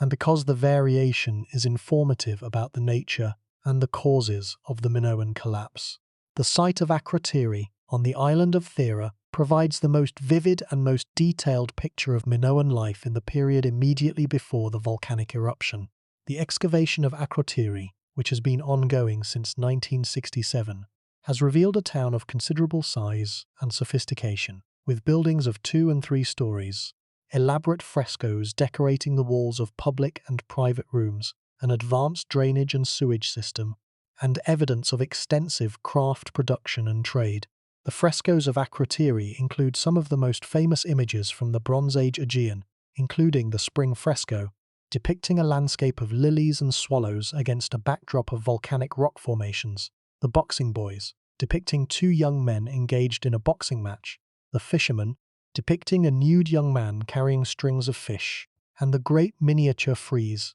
a panoramic depiction of a naval procession that provides invaluable information about Minoan ships, harbours, and maritime culture. The site of Akrotiri has also yielded important evidence about the diet, the economy, and the social organization of the Minoan-influenced communities of the Cycladic Islands. The analysis of plant remains from the site has revealed the cultivation of wheat, barley, lentils, chickpeas, flax, and grapes, as well as the collection of wild plants and the exploitation of marine resources, fish, shellfish, and sea urchins. The analysis of pottery residues has revealed the storage and processing of olive oil, wine, and grain, confirming that the economy of Akrotiri was based on the same Mediterranean triad of wheat, olives, and grapes that sustained the palaces of Crete. The presence of imported goods at Akrotiri, including Egyptian scarabs, Cypriot copper, and Anatolian obsidian, confirms that the town was connected to the same long-distance trade networks that supplied the Cretan palaces, and that its economy was integrated into the broader Minoan commercial system. The discovery of a lead weight at Akrotiri, inscribed with a sign that appears to be a unit of measurement, provides evidence for the existence of a standardized system of weights and measures in the Minoan world, a system that would have facilitated the conduct of trade by providing a common standard against which the value of goods could be assessed. The evidence for standardized weights and measures is significant because it implies the existence of a regulatory authority that established and maintained the standards, an authority that must have been connected to the palace administration and that testifies to the sophistication and the organizational capacity of the Minoan economic system. The evidence from the palaces of Crete tells a different and more complex story. At Knossos, the destruction of the Neopalatial palace around 1450 before the Common Era was followed by a period of Mycenaean occupation, during which the palace was rebuilt, redecorated, and administered using the Linear B script. The Mycenaean occupation of Knossos lasted for roughly 75 years, until the palace was destroyed by fire around 1375, an event that marked the final end of the palace civilization at Knossos. At Phaistos, the palace was destroyed around 1450 and was not rebuilt, though the nearby site of Hagia Triada continued to be occupied into the Mycenaean period. At Malea, the palace was similarly destroyed and abandoned. At Zakros, the palace was destroyed by fire around 1450, and the site was abandoned, with many valuable objects left in the storerooms, suggesting that the destruction was sudden and that the inhabitants did not have time to salvage their possessions. The variation in the destruction patterns across Crete is itself significant, because it suggests that the destruction was not caused by a single, uniform event, but by a combination of factors that affected different parts of the island in different ways and at different times. The volcanic eruption hypothesis predicts a uniform pattern of destruction across the island, concentrated in the period immediately following the eruption. The military conquest hypothesis predicts a pattern of selective destruction, targeting the political and administrative centers while leaving the rural areas relatively intact. The internal decline hypothesis predicts a gradual pattern of deterioration, with different sites declining at different rates, depending on local conditions. The archaeological evidence is most consistent with a combination of all three factors: a weakening of the Minoan civilization by the volcanic eruption and its aftermath, followed by a period of instability and decline, culminating in the Mycenaean conquest that delivered the final blow. The deeper truth about the Minoan civilization is that it reveals the extraordinary creativity and the extraordinary fragility of island civilizations that develop in isolation from the mainland, that depend on maritime connections for their survival, and that are uniquely vulnerable to the disruption of those connections by natural catastrophe, military attack, or economic decline. Let that sink in. The Minoan civilization was, in the most fundamental sense, a maritime civilization. Its wealth, its power, and its cultural influence were all derived from its control of the sea, from the fleet of ships that connected Crete to the other islands of the Aegean, to the markets of Egypt and the Levant, to the raw materials of Anatolia and the Western Mediterranean. The Minoans did not build walls around their palaces. They did not fortify their cities. They relied on the sea itself as their defense, on the wooden walls of their ships rather than the stone walls of their citadels, a strategy that the Athenians would later adopt and that the British would perfect 3,000 years later. The absence of fortifications at the Minoan palaces, which has been much discussed by scholars, is not evidence of a peaceful society, as Evans believed, but evidence of a maritime society, a society that projected its power through the sea and that felt secure enough in its control of the sea lanes to forego the defensive architecture that was standard in the contemporary civilizations of the mainland. The dependence of the Minoan civilization on maritime connections made it uniquely vulnerable to the disruption of those connections. The Theron eruption, whatever its precise effects on Crete, would have devastated the Minoan maritime infrastructure, destroying harbours, sinking ships, disrupting trade routes, and severing the connections that linked Crete to the other islands of the Aegean and to the markets of the wider world. The tsunami waves generated by the eruption would have been particularly destructive to the harbours and shipyards of the northern coast, which were the foundation of Minoan naval power and the conduits through which the wealth of the maritime trade flowed into the island economy. The loss of the fleet, the loss of the harbours, and the disruption of the trade routes would have struck at the very heart of the Minoan economy, depriving the palaces of the imported materials on which their economy depended, and eliminating the maritime power on which their political authority was based. This is not science fiction. It is the documented archaeology of a civilization that rose from the sea and fell with the sea.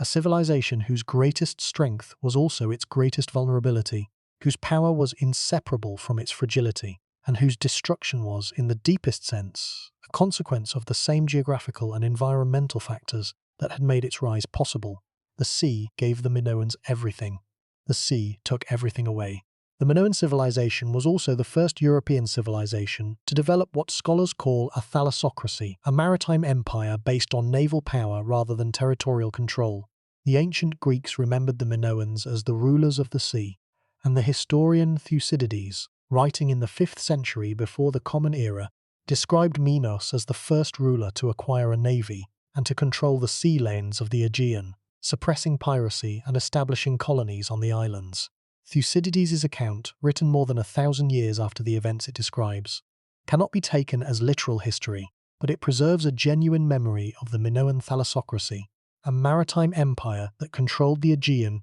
through naval power and that used that power to protect its trade routes to project its cultural influence and to extract tribute from the weaker communities that lay within its sphere of influence. The evidence for the Minoan thalassocracy extends beyond the literary tradition of the Greeks. Minoan artifacts, particularly pottery and metalwork, have been found at sites across the Aegean and the eastern Mediterranean, from the Greek mainland to Cyprus, from Anatolia to Egypt, testifying to the extraordinary reach of Minoan commercial and cultural influence. Minoan or Minoan-influenced settlements have been identified on several Aegean islands, including Cythera, Melos, Rhodes, and the Cycladic Islands, suggesting that the Minoan sphere of influence extended far beyond the shores of Crete itself. The settlement of Akrotiri on Thera is the best-known example of a Minoan-influenced community outside Crete, but it was not unique, and the pattern of Minoan influence across the southern Aegean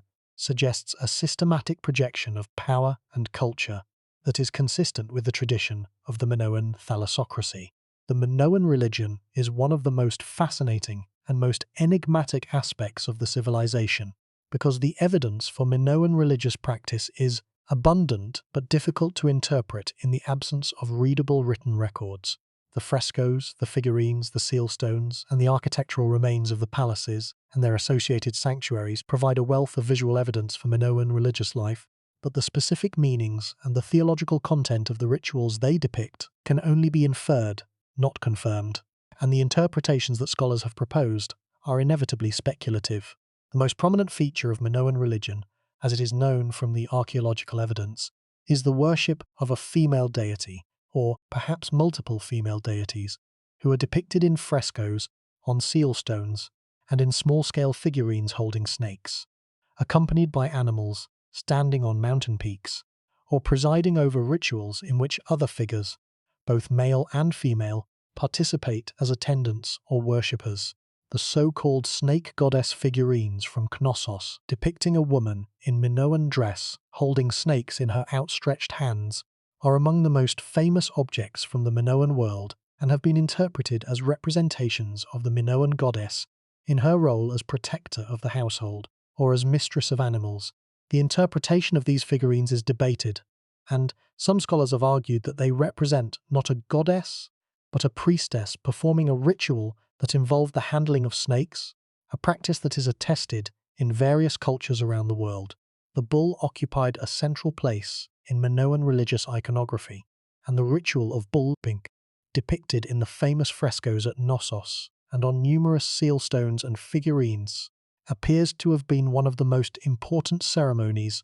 of the Minoan religious calendar. The bull leaping ritual, in which young men and women grasped the horns of a charging bull and vaulted over its back, was not merely an athletic competition. It was a religious act, a demonstration of human courage and skill in the face of natural power, a ritual confrontation between the human and the animal world that carried profound symbolic significance. The connection between the Minoan bull cult and the Greek myth of the Minotaur is obvious and has been much discussed, and it is likely that the myth of the half-man, half-bull monster that dwelt in the labyrinth beneath the palace of Knossos is a distorted memory of the bull-leaping ritual as it was practiced in the Minoan palaces. The role of women in Minoan society has been the subject of much scholarly discussion because the evidence from the frescoes and the figurines suggests that women occupied a more prominent and more visible position in Minoan culture than in any other contemporary civilizations. The frescoes depict women in positions of apparent authority and prestige, participating in religious rituals, attending public ceremonies, and engaging in activities that suggest a high degree of social freedom and cultural status. The prominence of female deities in the Minoan religious system, the depiction of women as priestesses and ritual leaders, and the absence of obvious markers of male political or military dominance in the visual record have led some scholars to argue that Minoan society may have been matrilineal, tracing descent through the female line, or even that Minoan society was matriarchal, or at least that it gave women a degree of social, religious, and political authority that was exceptional in the ancient world. The artistic legacy of the Minoans is particularly significant because it established the aesthetic foundations on which the later artistic traditions of the Aegean world were built. The Minoan naturalistic style, with its emphasis on movement, colour, and the observation of the natural world, was fundamentally different from the artistic traditions of the contemporary Near East, which favoured formal, hieratic compositions that emphasised the power and the authority of the ruler and the gods. The Minoan artists painted the world as they experienced it, with a freshness and a directness that is still arresting after more than 3,000 years, and their artistic vision influenced the Mycenaean artists who succeeded them, and, through the Mycenaean intermediary, the artists of the archaic and classical Greek periods. The famous naturalism of Greek art, which has long been celebrated as one of the defining achievements of Western civilization, has its roots not in Athens or Sparta, but in the palaces of Minoan Crete, in the dolphins and the lilies and the leaping bulls that the Minoan painters captured with such extraordinary vividness and skill. The Minoan contribution to the development of European religion is equally significant, though more difficult to trace, because of the undeciphered state of the Linear A script. The Minoan sacred sites, the mountain peak sanctuaries, the sacred caves, and the palace shrines continued to be used as places of worship long after the fall of the Minoan palaces, and the religious traditions associated with these sites were transmitted in modified form to the Mycenaean and the later Greek cultures that succeeded the Minoans on Crete. The worship of Zeus at the Dictaean cave and the Idaean cave, both of which were sacred sites in the Minoan period, is one of the clearest examples of this religious continuity, and it suggests that the Minoan religious traditions were not eradicated by the Mycenaean conquest, but were absorbed and adapted by the conquerors, surviving in modified form within the framework of the later Greek religious system. The debate about the status of women in Minoan society is complicated by the limitations of the evidence.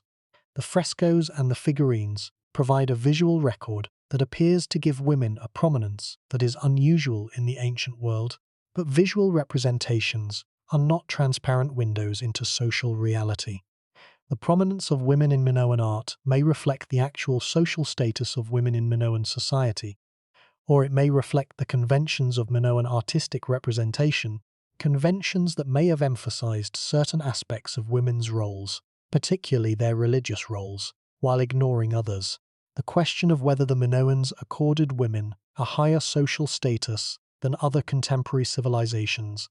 is one that cannot be definitively answered on the basis of the available evidence, but the visual record is suggestive, and the possibility that the Minoans developed a social system in which women's authority and women's creativity were valued and celebrated to a greater degree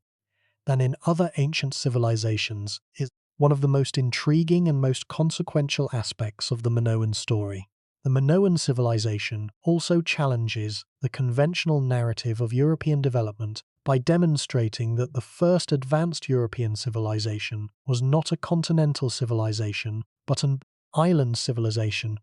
not a civilization of farmers and warriors, but a civilization of sailors and traders, not a civilization that expanded by military conquest, but a civilization that projected its influence through maritime commerce, cultural prestige, and the sheer beauty of its artistic production. The Minoan model of civilization, based on the sea rather than the land, on trade rather than conquest, on beauty rather than force, represents an alternative path of civilizational development that was cut short by the volcanic eruption and the military conquest that ended the Minoan world, and that was replaced by the more militaristic, more patriarchal, and more land-based model of civilization that the Mycenaeans brought with them from the mainland when they crossed the sea and took the palaces of Crete for their own. The loss of the Minoan alternative is one of the great might-have-beens of European history, a reminder that the path that civilization actually took was not the only path that was available, and that other paths that were closed by the eruption and the conquest, might have led to very different outcomes. Something is wrong with our assumptions about the origins of European civilization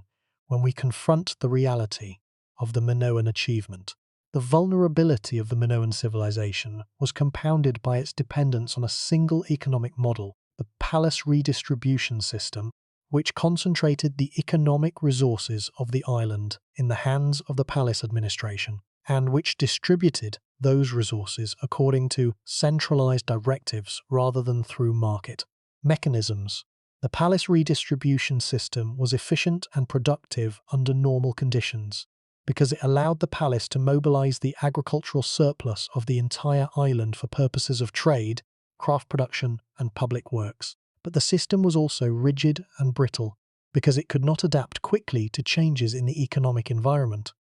and because the failure of the central administration, whether caused by natural catastrophe, internal crisis, or external attack, would have disrupted the entire economic system, leaving the population without the goods and the services that the palace had previously provided. The collapse of the palace system would not have been merely a political event. It would have been an economic catastrophe, depriving the population of the mechanisms through which food, materials, and labor were organized and distributed, and plunging the island into a period of economic chaos from which recovery would have been slow and painful. The loss of the Minoan cultural tradition is also significant because it represents the loss of an alternative model of civilization, a model that was in many ways different from the models that subsequently dominated European history. The Minoan civilization appears to have been more interested in beauty than in war, more focused on ritual than on conquest, more oriented toward the sea than toward territorial expansion. The Minoan palaces, unlike the Mycenaean citadels that succeeded them, were not fortified. The Minoan art, unlike the Mycenaean art that succeeded it, celebrates the natural world rather than military triumph. The Minoan religion, with its emphasis on female deities, sacred landscapes, and ritual performance, was different in character from the religion of the Mycenaean and later Greek worlds, which placed greater emphasis on male deities, warrior values, and competitive athletics. Whether these differences reflect fundamental differences in social values and political organization, or whether they are artifacts of the incomplete and ambiguous archaeological record, is a question that cannot be definitively answered. But the possibility that the Minoan civilization represented a genuinely different way of organizing human society, a way that valued beauty, ritual, and maritime skill over military power and territorial conquest, is one of the most fascinating and most consequential aspects of the Minoan story, and it is one of the reasons why the loss of the Minoan civilization is mourned not merely as the destruction of a historical society, but as the extinction of a cultural possibility. The standard narrative of European history traces the origins of civilization to the Greek mainland, to the city-states of Athens and Sparta, to the philosophers and the playwrights and the statesmen of the classical period. The Minoans demolish this narrative because they demonstrate that European civilization did not begin on the mainland but on an island, not in the 5th century before the Common Era, but in the 2nd and 3rd millennia, not with the Greeks, but with a pre-Greek people whose language we cannot read and whose name we do not know. We call them Minoans, but they did not call themselves that. The name Minoan was invented by Arthur Evans, derived from the mythological King Minos, and it is a label that we have imposed on a people who had their own name for themselves, a name that is written in the Linear A tablets that we cannot read and that may never be recovered. The act of naming is an act of possession, and our inability to know the Minoans' own name for themselves is a measure of the distance that separates us from them, a distance that is measured not in kilometers but in millennia of silence. The Minoans were building palaces and painting frescoes and writing texts when the ancestors of the classical Greeks were still living in simple villages on the mainland, and the cultural influence of the Minoans on the Mycenaean Greeks was so profound that the later Greek civilization is in many ways a continuation and a transformation of the Minoan cultural tradition rather than an independent invention. Let that sink in. The Ventris decipherment of Linear B in 1952 was one of the great intellectual achievements of the 20th century, and it transformed the study of the Minoan and Mycenaean worlds by revealing that the language of the Mycenaean palace administration was an early form of Greek. But the decipherment of Linear B also deepened the mystery of the Minoans, because it confirmed that the language of the Linear A tablets The language of the Minoans themselves was not Greek and was in fact unrelated to any known language family. The Minoans spoke a language that has no known descendants, no known relatives, and no known connection to any other language in the world. When the last speaker of the Minoan language died, sometime in the second half of the second millennium before the Common Era, the language died with them, and with it died the key to the Linear A tablets, the key to the administrative records, the religious texts, and whatever other documents the Minoans may have produced. The silence of the Minoan language is absolute and, barring an extraordinary discovery, permanent. The loss of the Minoan language is not merely an academic inconvenience. It is a catastrophe for our understanding of the Minoan civilization,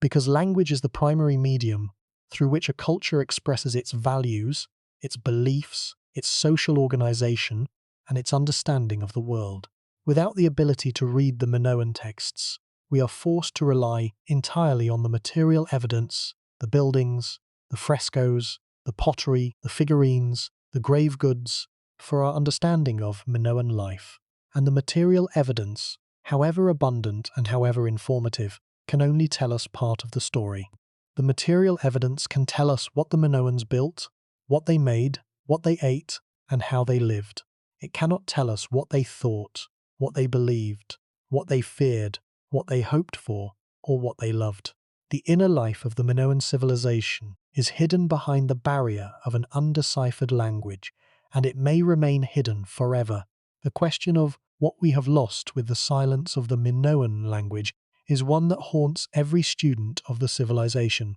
The Linear A tablets almost certainly contain information about the administrative organization of the palaces, the collection and distribution of goods, the management of labor, and the recording of religious offerings and ritual transactions, information that would answer many of the questions that archaeologists have been debating for more than a century. The tablets may also contain literary texts, historical narratives, or religious compositions, though the brevity of most surviving tablets, which are typically short administrative memoranda rather than extended texts, suggests that literary documents, if they existed, were written on perishable materials, papyrus or parchment, that have not survived. The possibility that the Minoans produced literary works, poems, songs, myths, or histories that are now lost forever because they were written on materials that perished is one of the most poignant aspects of the Minoan story, because it reminds us that the archaeological record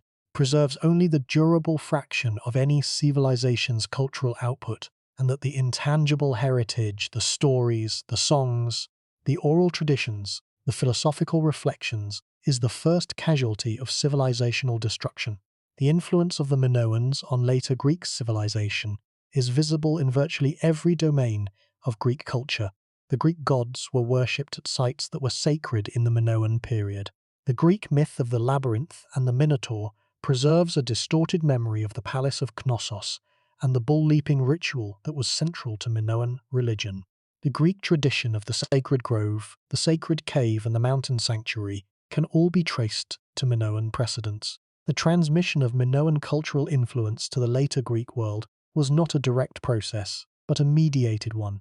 passing through the Mycenaean intermediary. The Mycenaeans, who conquered Crete in the 15th century before the Common Era, and who ruled the palace at Knossos for roughly a century, absorbed many elements of the Minoan cultural tradition and carried them with them when the Mycenaean civilization itself collapsed in the Bronze Age collapse of the 12th century. The Mycenaean period was, in this sense, a bridge between the Minoan world and the later Greek world, preserving and transmitting elements of the Minoan cultural tradition that would otherwise have been lost. The Mycenaean adaptation of the Minoan Linear A script to create Linear B, the adaptation of Minoan artistic motifs and religious practices to Mycenaean cultural forms, and the continuation of the Minoan palace tradition in the Mycenaean palace complexes at Mycenae, Tiryns, Pylos, and Thebes, all testify to the depth and the persistence of the Minoan cultural influence, and to the role of the Mycenaeans as the transmitters of that influence to the later Greek world. The Greek artistic tradition, particularly in pottery and fresco painting, shows unmistakable Minoan influence, transmitted through the Mycenaean intermediary. The very concept of the palace as the center of political, economic, and religious life, which characterized the Mycenaean kingdoms and which the Greeks remembered in their myths as the halls of Agamemnon, Nestor, and Odysseus, was a Minoan innovation borrowed and adapted by the Mycenaean Greeks, who conquered Crete in the 15th century before the Common Era. What does the Minoan story mean for our understanding of civilization, of the relationship between human creativity and natural catastrophe, and of the forces that shape the rise and fall of complex societies? The implications are profound, and they extend well beyond the specific details of the archaeological record into fundamental questions about the nature of civilizational resilience and the role of geography in human history. The first implication is that geography is destiny, or at least that geography sets the parameters within which human societies develop, flourish, and decline. The Minoan civilization was shaped by the geography of Crete, by the island's position at the crossroads of the eastern Mediterranean, by its access to the sea routes that connected Europe, Africa, and Asia, and by the volcanic geology of the Aegean,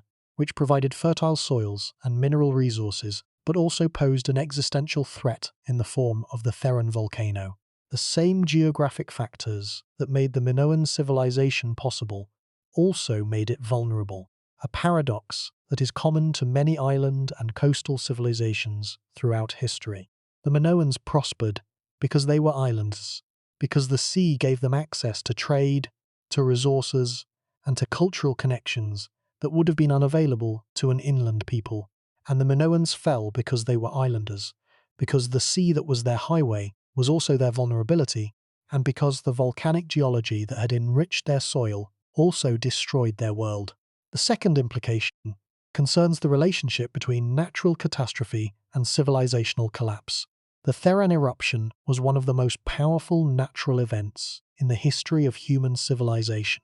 and its effects on the Minoan world were devastating. But the eruption did not destroy the Minoan civilization immediately. The evidence suggests that the Minoan palaces survived the eruption and continued to function for roughly a century and a half afterward, a period during which the Minoan civilization was weakened, diminished, and progressively unable to maintain the maritime power and the economic productivity that had sustained it in the past, but not yet destroyed. The destruction came later with the Mycenaean conquest,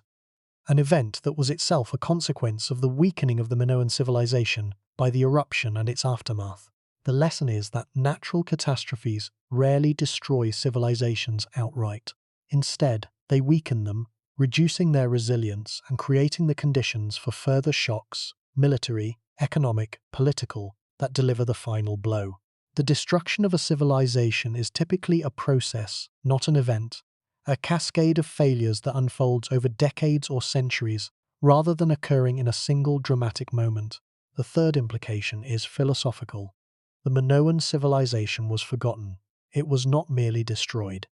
It was erased from human memory, surviving only in the myths and legends of later Greek culture, stories that were dismissed as fiction until Evans's discovery at Knossos revealed the reality behind them. The completeness of the forgetting is itself remarkable, because the Minoans were not an obscure or insignificant people. They were the creators of the first advanced civilization in European history, the builders of the first palaces, the inventors of the first European writing systems, the masters of the first maritime empire. And yet they were forgotten, their palaces buried, their language lost, their achievements attributed to myth,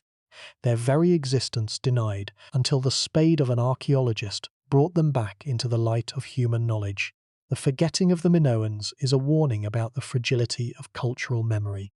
We assume that great civilizations leave permanent marks on the landscape of human history, that their achievements are too impressive and too important to be forgotten. The Minoans demonstrate that this assumption is wrong. A civilization can be great, can be brilliant, can achieve things that are unmatched by any contemporary, and can still be forgotten completely and utterly within a few centuries of its destruction. The forgetting is not a matter of insignificance. It is a matter of circumstance, of the particular combination of catastrophe, conquest, and cultural change that erased the Minoan civilization from the historical record and left only myths in its place. the relationship between the Minoans and the contemporary civilizations of the Near East and Egypt adds another dimension to the story. The Minoan civilization did not develop in isolation. It was in constant contact with the great civilizations of the ancient world, exchanging goods, ideas, and artistic influences in a web of cultural interaction that enriched all the participants. The Egyptian wall paintings from the tomb of Rekhmire, a high official in the reign of Thutmose III in the 15th century before the Common Era, depict tribute bearers from Keftiu, a land that most scholars identify with Crete, carrying Minoan-style vessels and wearing Minoan-style clothing, evidence that the Egyptians were aware of the Minoans, and that the two civilizations maintained some form of diplomatic or commercial relationship. The Minoan frescoes from the site of Tel el-Dabaa in the eastern Nile Delta, discovered in the 1990s by the Austrian archaeologist Manfred Bietak, provide even more dramatic evidence of the Minoan-Egyptian connection, depicting Minoan-style bull-leaping scenes in an Egyptian palatial context, evidence that suggests either the presence of Minoan artists at the Egyptian court or the importation of Minoan artistic conventions by Egyptian patrons.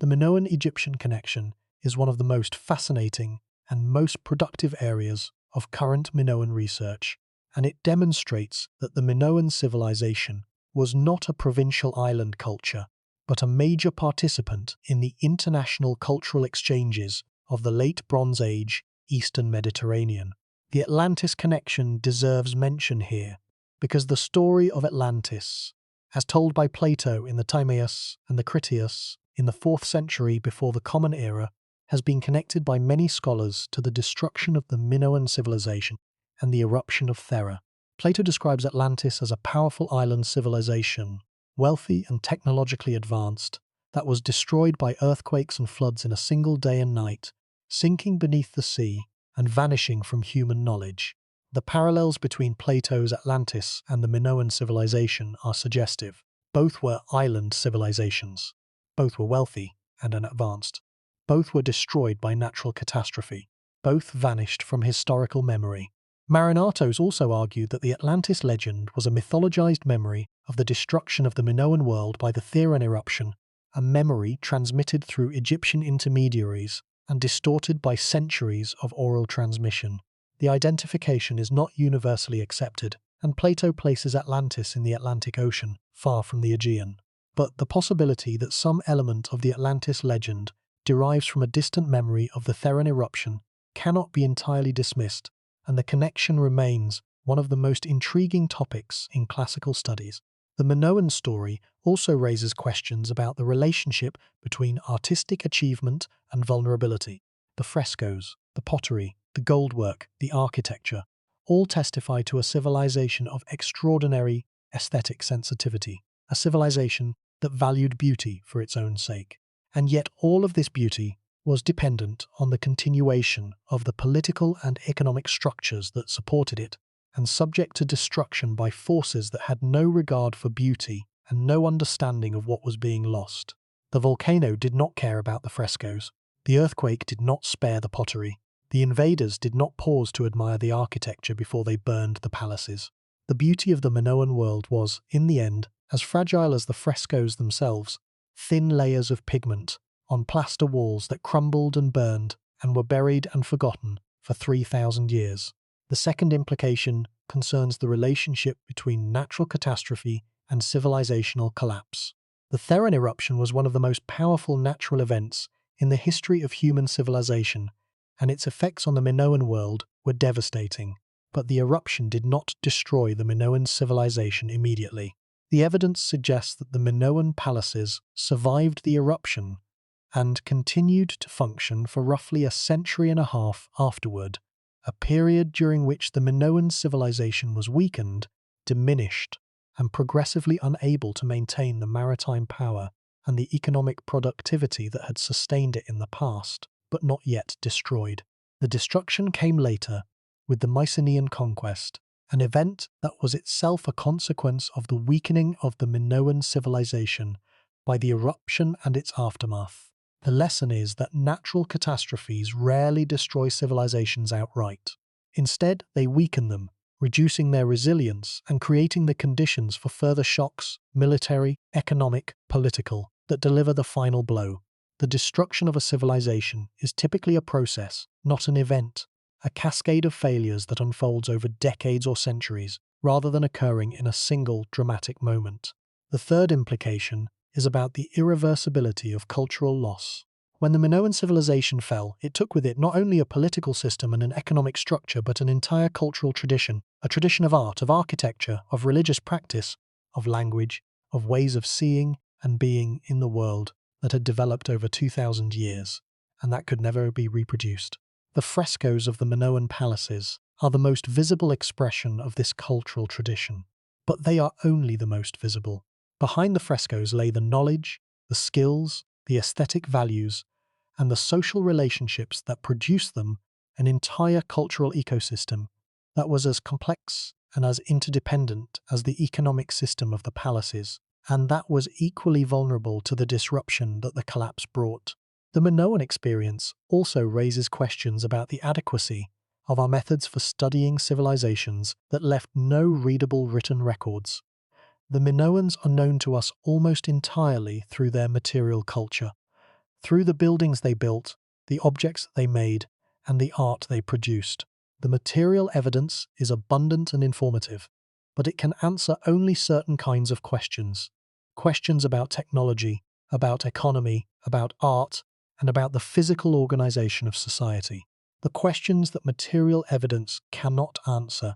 Questions about belief, about meaning, about social relationships, about the inner life of the people who produce the objects, are precisely the questions that are most important for understanding a civilization as a human phenomenon rather than as an archaeological assemblage. The gap between what the material evidence can tell us and what we want to know is the fundamental limitation of Minoan studies, and it is a limitation that is unlikely to be overcome without the decipherment of Linear A, an achievement that may or may not be possible given the current state of the evidence. There is a pause here, a moment of philosophical quiet, in which the mind contemplates the possibility that other great civilizations may have existed and may have been forgotten, civilizations whose achievements were as impressive as those of the Minoans, and whose disappearance was as complete. The question of what other civilizations may lie buried beneath the earth, unknown and unremembered,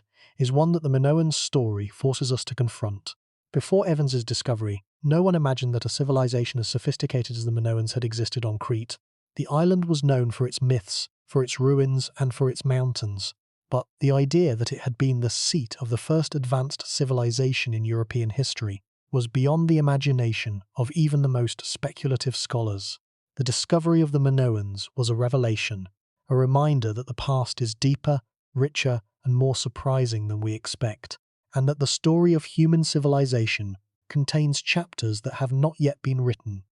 because the civilizations they describe have not yet been found. The archaeological record is vast but incomplete. The portion of the Earth's surface that has been excavated is a tiny fraction of the whole, and the portion of the past that is accessible through archaeology is limited by the durability of the materials that ancient peoples used and by the accidents of preservation that have allowed some artifacts to survive while others have perished. It is not unreasonable to suppose that the history of human civilization contains chapters that we have not yet discovered and may never discover, chapters that were as brilliant and as tragic as the story of the Minoans, and that lie buried beneath the earth, waiting for the distant future to bring them back into the light. The Minoans waited 3,000 years. They waited in the darkness beneath the soil of Knossos, beneath the volcanic ash of Akrotiri, beneath the accumulated debris of millennia, silent and forgotten, until the curiosity of a single man with a spade brought them back into the world of the living. The story of the Minoans is, among other things, a story about the power of archaeology, the power of human curiosity to reach across the millennia and to recover the voices of the dead, to bring back from oblivion the achievements and the tragedies of peoples who thought they were lost forever. And so we return to the island of Crete, to the ruins of the Palace of Knossos, where Arthur Evans began his excavations more than a century ago, and where the story of the Minoan civilization first emerged from the earth. The palace lies open to the sky now, its walls reconstructed in concrete and its frescoes replaced by copies, the originals housed in the Archaeological Museum of Heraklion, where they can be seen by the millions of visitors who come to Crete each year to walk the corridors of the palace and to stand in the central court where the bull-leaping ceremonies were performed and where the political and religious life of the Minoan world was conducted. The frescoes are the most eloquent testimony to the Minoan achievement, because they capture not just the outward appearance of the Minoan world, but its spirits, its vitality, its delight in the natural world and in the human form. The dolphins of the Queen's Megaron at Knossos, swimming through a turquoise sea with a grace and a joy that transcend the millennia. The bull leapers, young men and women grasping the horns of a charging bull and vaulting over its back in a display of athleticism and courage that is breathtaking even in painted form. The ladies in blue, 3 elegant women with elaborately coiffed hair and open-fronted bodices, engaged in animated conversation at what appears to be a religious ceremony or a public gathering. The saffron gatherer, a figure collecting the precious stigmas of the crocus flower, the source of saffron, one of the most valuable commodities of the ancient world. These images speak of a civilization that valued beauty, that celebrated the natural world, that gave women a prominence and a visibility that is unusual in the ancient world, and that possessed an artistic sensibility that was, in its own way, as sophisticated and as expressive as anything produced by the later civilizations of classical Greece and Rome. The palace of Knossos is silent now. The corridors that once echoed with the voices of priests and administrators and craftsmen and traders are empty. The storerooms that once held thousands of pithoi, filled with olive oil and grain and wine, are bare. The central court that once hosted the great ceremonies of the Minoan religious calendar is an open space of paved stone, visited by tourists and pigeons and the occasional stray cat. The palace is a ruin, and the civilization that built it is gone, vanished into the earth and into the silence of a language that no living person can read. But the myth remains. The story of Minos, the story of the labyrinth, the story of the Minotaur, the story of Theseus and Ariadne. These stories have survived for more than 3,000 years, transmitted from generation to generation by the poets and the storytellers of the Greek tradition, preserved in the works of Homer and Hesiod and Plutarch and Ovid, retold and reimagined in every era of Western culture from the classical period to the present day. The myths are not history. They are the distorted, embellished, mythologized memories of a real civilization, a civilization that was so extraordinary that even after it was forgotten, its echo persisted in the cultural memory of the people who came after it, an echo that has never quite faded and that never will. The myth of the Minotaur is perhaps the most revealing of all the Greek myths about the Minoans, because it preserves, in the distorted language of mythology, a genuine memory of the most distinctive features of the Minoan world. The labyrinth of the myth corresponds to the Palace of Knossos, with its bewildering complexity of rooms and corridors. The Minotaur, the half-man, half-bull, corresponds to the bull cult that was central to Minoan religion, the bull-leaping ritual that is depicted in the frescoes, and that may have involved the sacrifice of the bull, or perhaps of the human participants, in a ceremony that blended athletic competition with religious devotion. The tribute of Athenian youths and maidens sent to Crete to be devoured by the Minotaur corresponds to the historical reality of Minoan dominance over the Aegean, a dominance that may well have included the exaction of tribute, including human tribute, from the weaker communities of the mainland. The myth is not history, but it is not pure fiction either. It is a memory, transformed by centuries of oral transmission into the language of myth, of a real civilization, a real palace, and a real relationship of power between Crete and the mainland. The Minoans were the first Europeans to build a complex civilization, the first to build palaces, the first to develop writing, the first to create a maritime empire, the first to paint the world as they saw it, with the freshness and the vividness of a people who were in love with the beauty of the natural world, and who had the artistic skill to capture that beauty in pigment and plaster and clay. They were the first, and they were destroyed by a volcano, by an earthquake, by an invasion, by the inexorable forces of nature and history that destroy all civilizations in the end. leaving only ruins and myths and the patient work of archaeologists to tell their story. The Palace of Knossos stands today as a monument to both the Minoan civilization and to the vision of Arthur Evans, the man who discovered it, who excavated it, who reconstructed it, and who interpreted it for the modern world. Evans's vision of the Minoans as a peaceful, nature-loving, goddess-worshipping civilization has been challenged and revised by subsequent generations of scholars, but it remains the foundation on which all subsequent interpretations have been built.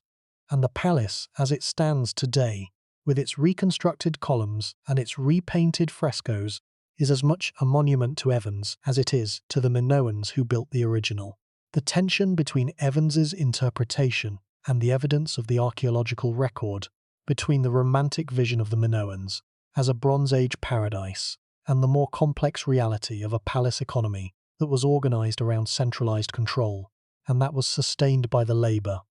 and the surplus of the agricultural population, is a tension that runs through the entire history of Minoan studies, and that has never been fully resolved. The volcano still smokes on Santorini. The caldera that was created by the eruption that devastated the Minoan world is still visible, a vast crescent-shaped basin of deep blue water surrounded by the towering cliffs of the volcanic rim. The island that was once Thera, the island where the Minoans of Akrotiri lived and traded and painted their frescoes and gathered their saffron, is now a tourist destination, famous for its sunsets and its whitewashed villages perched on the edge of the caldera. The tourists who visit Santorini walk on the volcanic ash that buried Akrotiri, swim in the waters of the caldera that was created by the eruption, and photograph the sunset from the rim of a volcano that once destroyed the most advanced civilization in Europe. The work of archaeologists on Crete and at Akrotiri continues,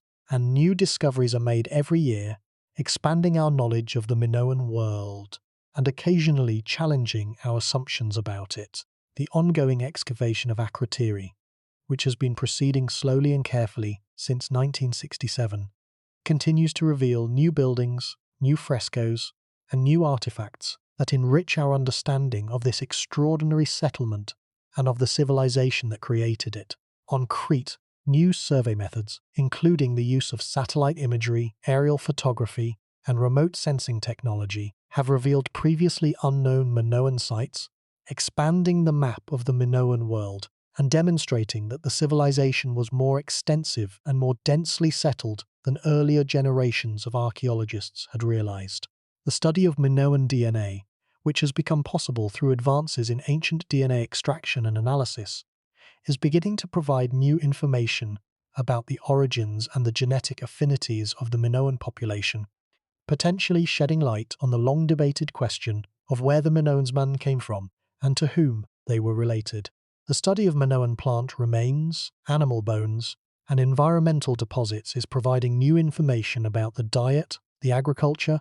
and the ecological impact of the Minoan civilization, enriching our understanding of the relationship between the Minoans and the landscape they inhabited. The Minoan story is not finished. It is still being written, one excavation, one analysis, one discovery at a time, and the picture that is emerging is richer, more complex, and more nuanced than anything that Evans could have imagined when he first pushed his spade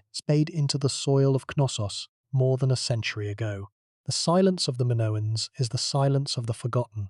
the voiceless, the erased, the peoples whose language we cannot read and whose name we do not know, whose story we have reconstructed from the fragments that survived the fire and the flood and the conquest and the 3,000 years of forgetting that followed. That silence is profound, and it will never be fully broken, because the language of Linear A remains undeciphered and may never be deciphered, and the thoughts, the beliefs, the stories, and the songs of the Minoan people are lost beyond recovery, preserved only in the distorted mirror of Greek myth, and in the mute testimony of the frescoes and the pottery and the ruins that Evans brought back into the light of human knowledge more than a century ago. The discovery of the Minoans by Arthur Evans at the beginning of the 20th century was not merely an archaeological event. It was a cultural revelation, a moment in which the modern world became aware of a chapter in its own history that it had not known existed, a chapter that extended the story of European civilization back by 1,000 years, and that revealed a culture of extraordinary beauty, sophistication, and creativity that the standard narrative of European history had completely overlooked. The discovery of Knossos changed not only the scholarly understanding of the Aegean Bronze Age, but the popular imagination, inspiring a century of artistic and literary engagement with the Minoan world that has made the bull leapers, the dolphins, the labyrinth, and the minotaur part of the common cultural inheritance of the modern West. The Minoans, who were forgotten for 3,000 years, have been remembered now for more than a century, and the story of their discovery, their brilliance, and their destruction continues to fascinate and to haunt the modern imagination. The Minoans were here. They were real. They lived and breathed and loved and feared and created works of beauty that still have the power to move us, more than 3,000 years after the last Minoan potter set down her wheel and the last Minoan painter laid down her brush. They built, they painted, they sailed, they traded, they worshipped, they loved, and they were destroyed, and then they were forgotten, and then they were found again, and now they stand before us, in the frescoes and the ruins and the myths, as a profound and unsettling reminder that civilizations are mortal, that beauty is fragile, that the earth is not always kind to the peoples who inhabit it, and that the greatest achievements of the human spirit can be buried by a layer of volcanic ash and lost for 3,000 years, waiting in the darkness for the moment when someone will dig down through the earth and bring them back into the light.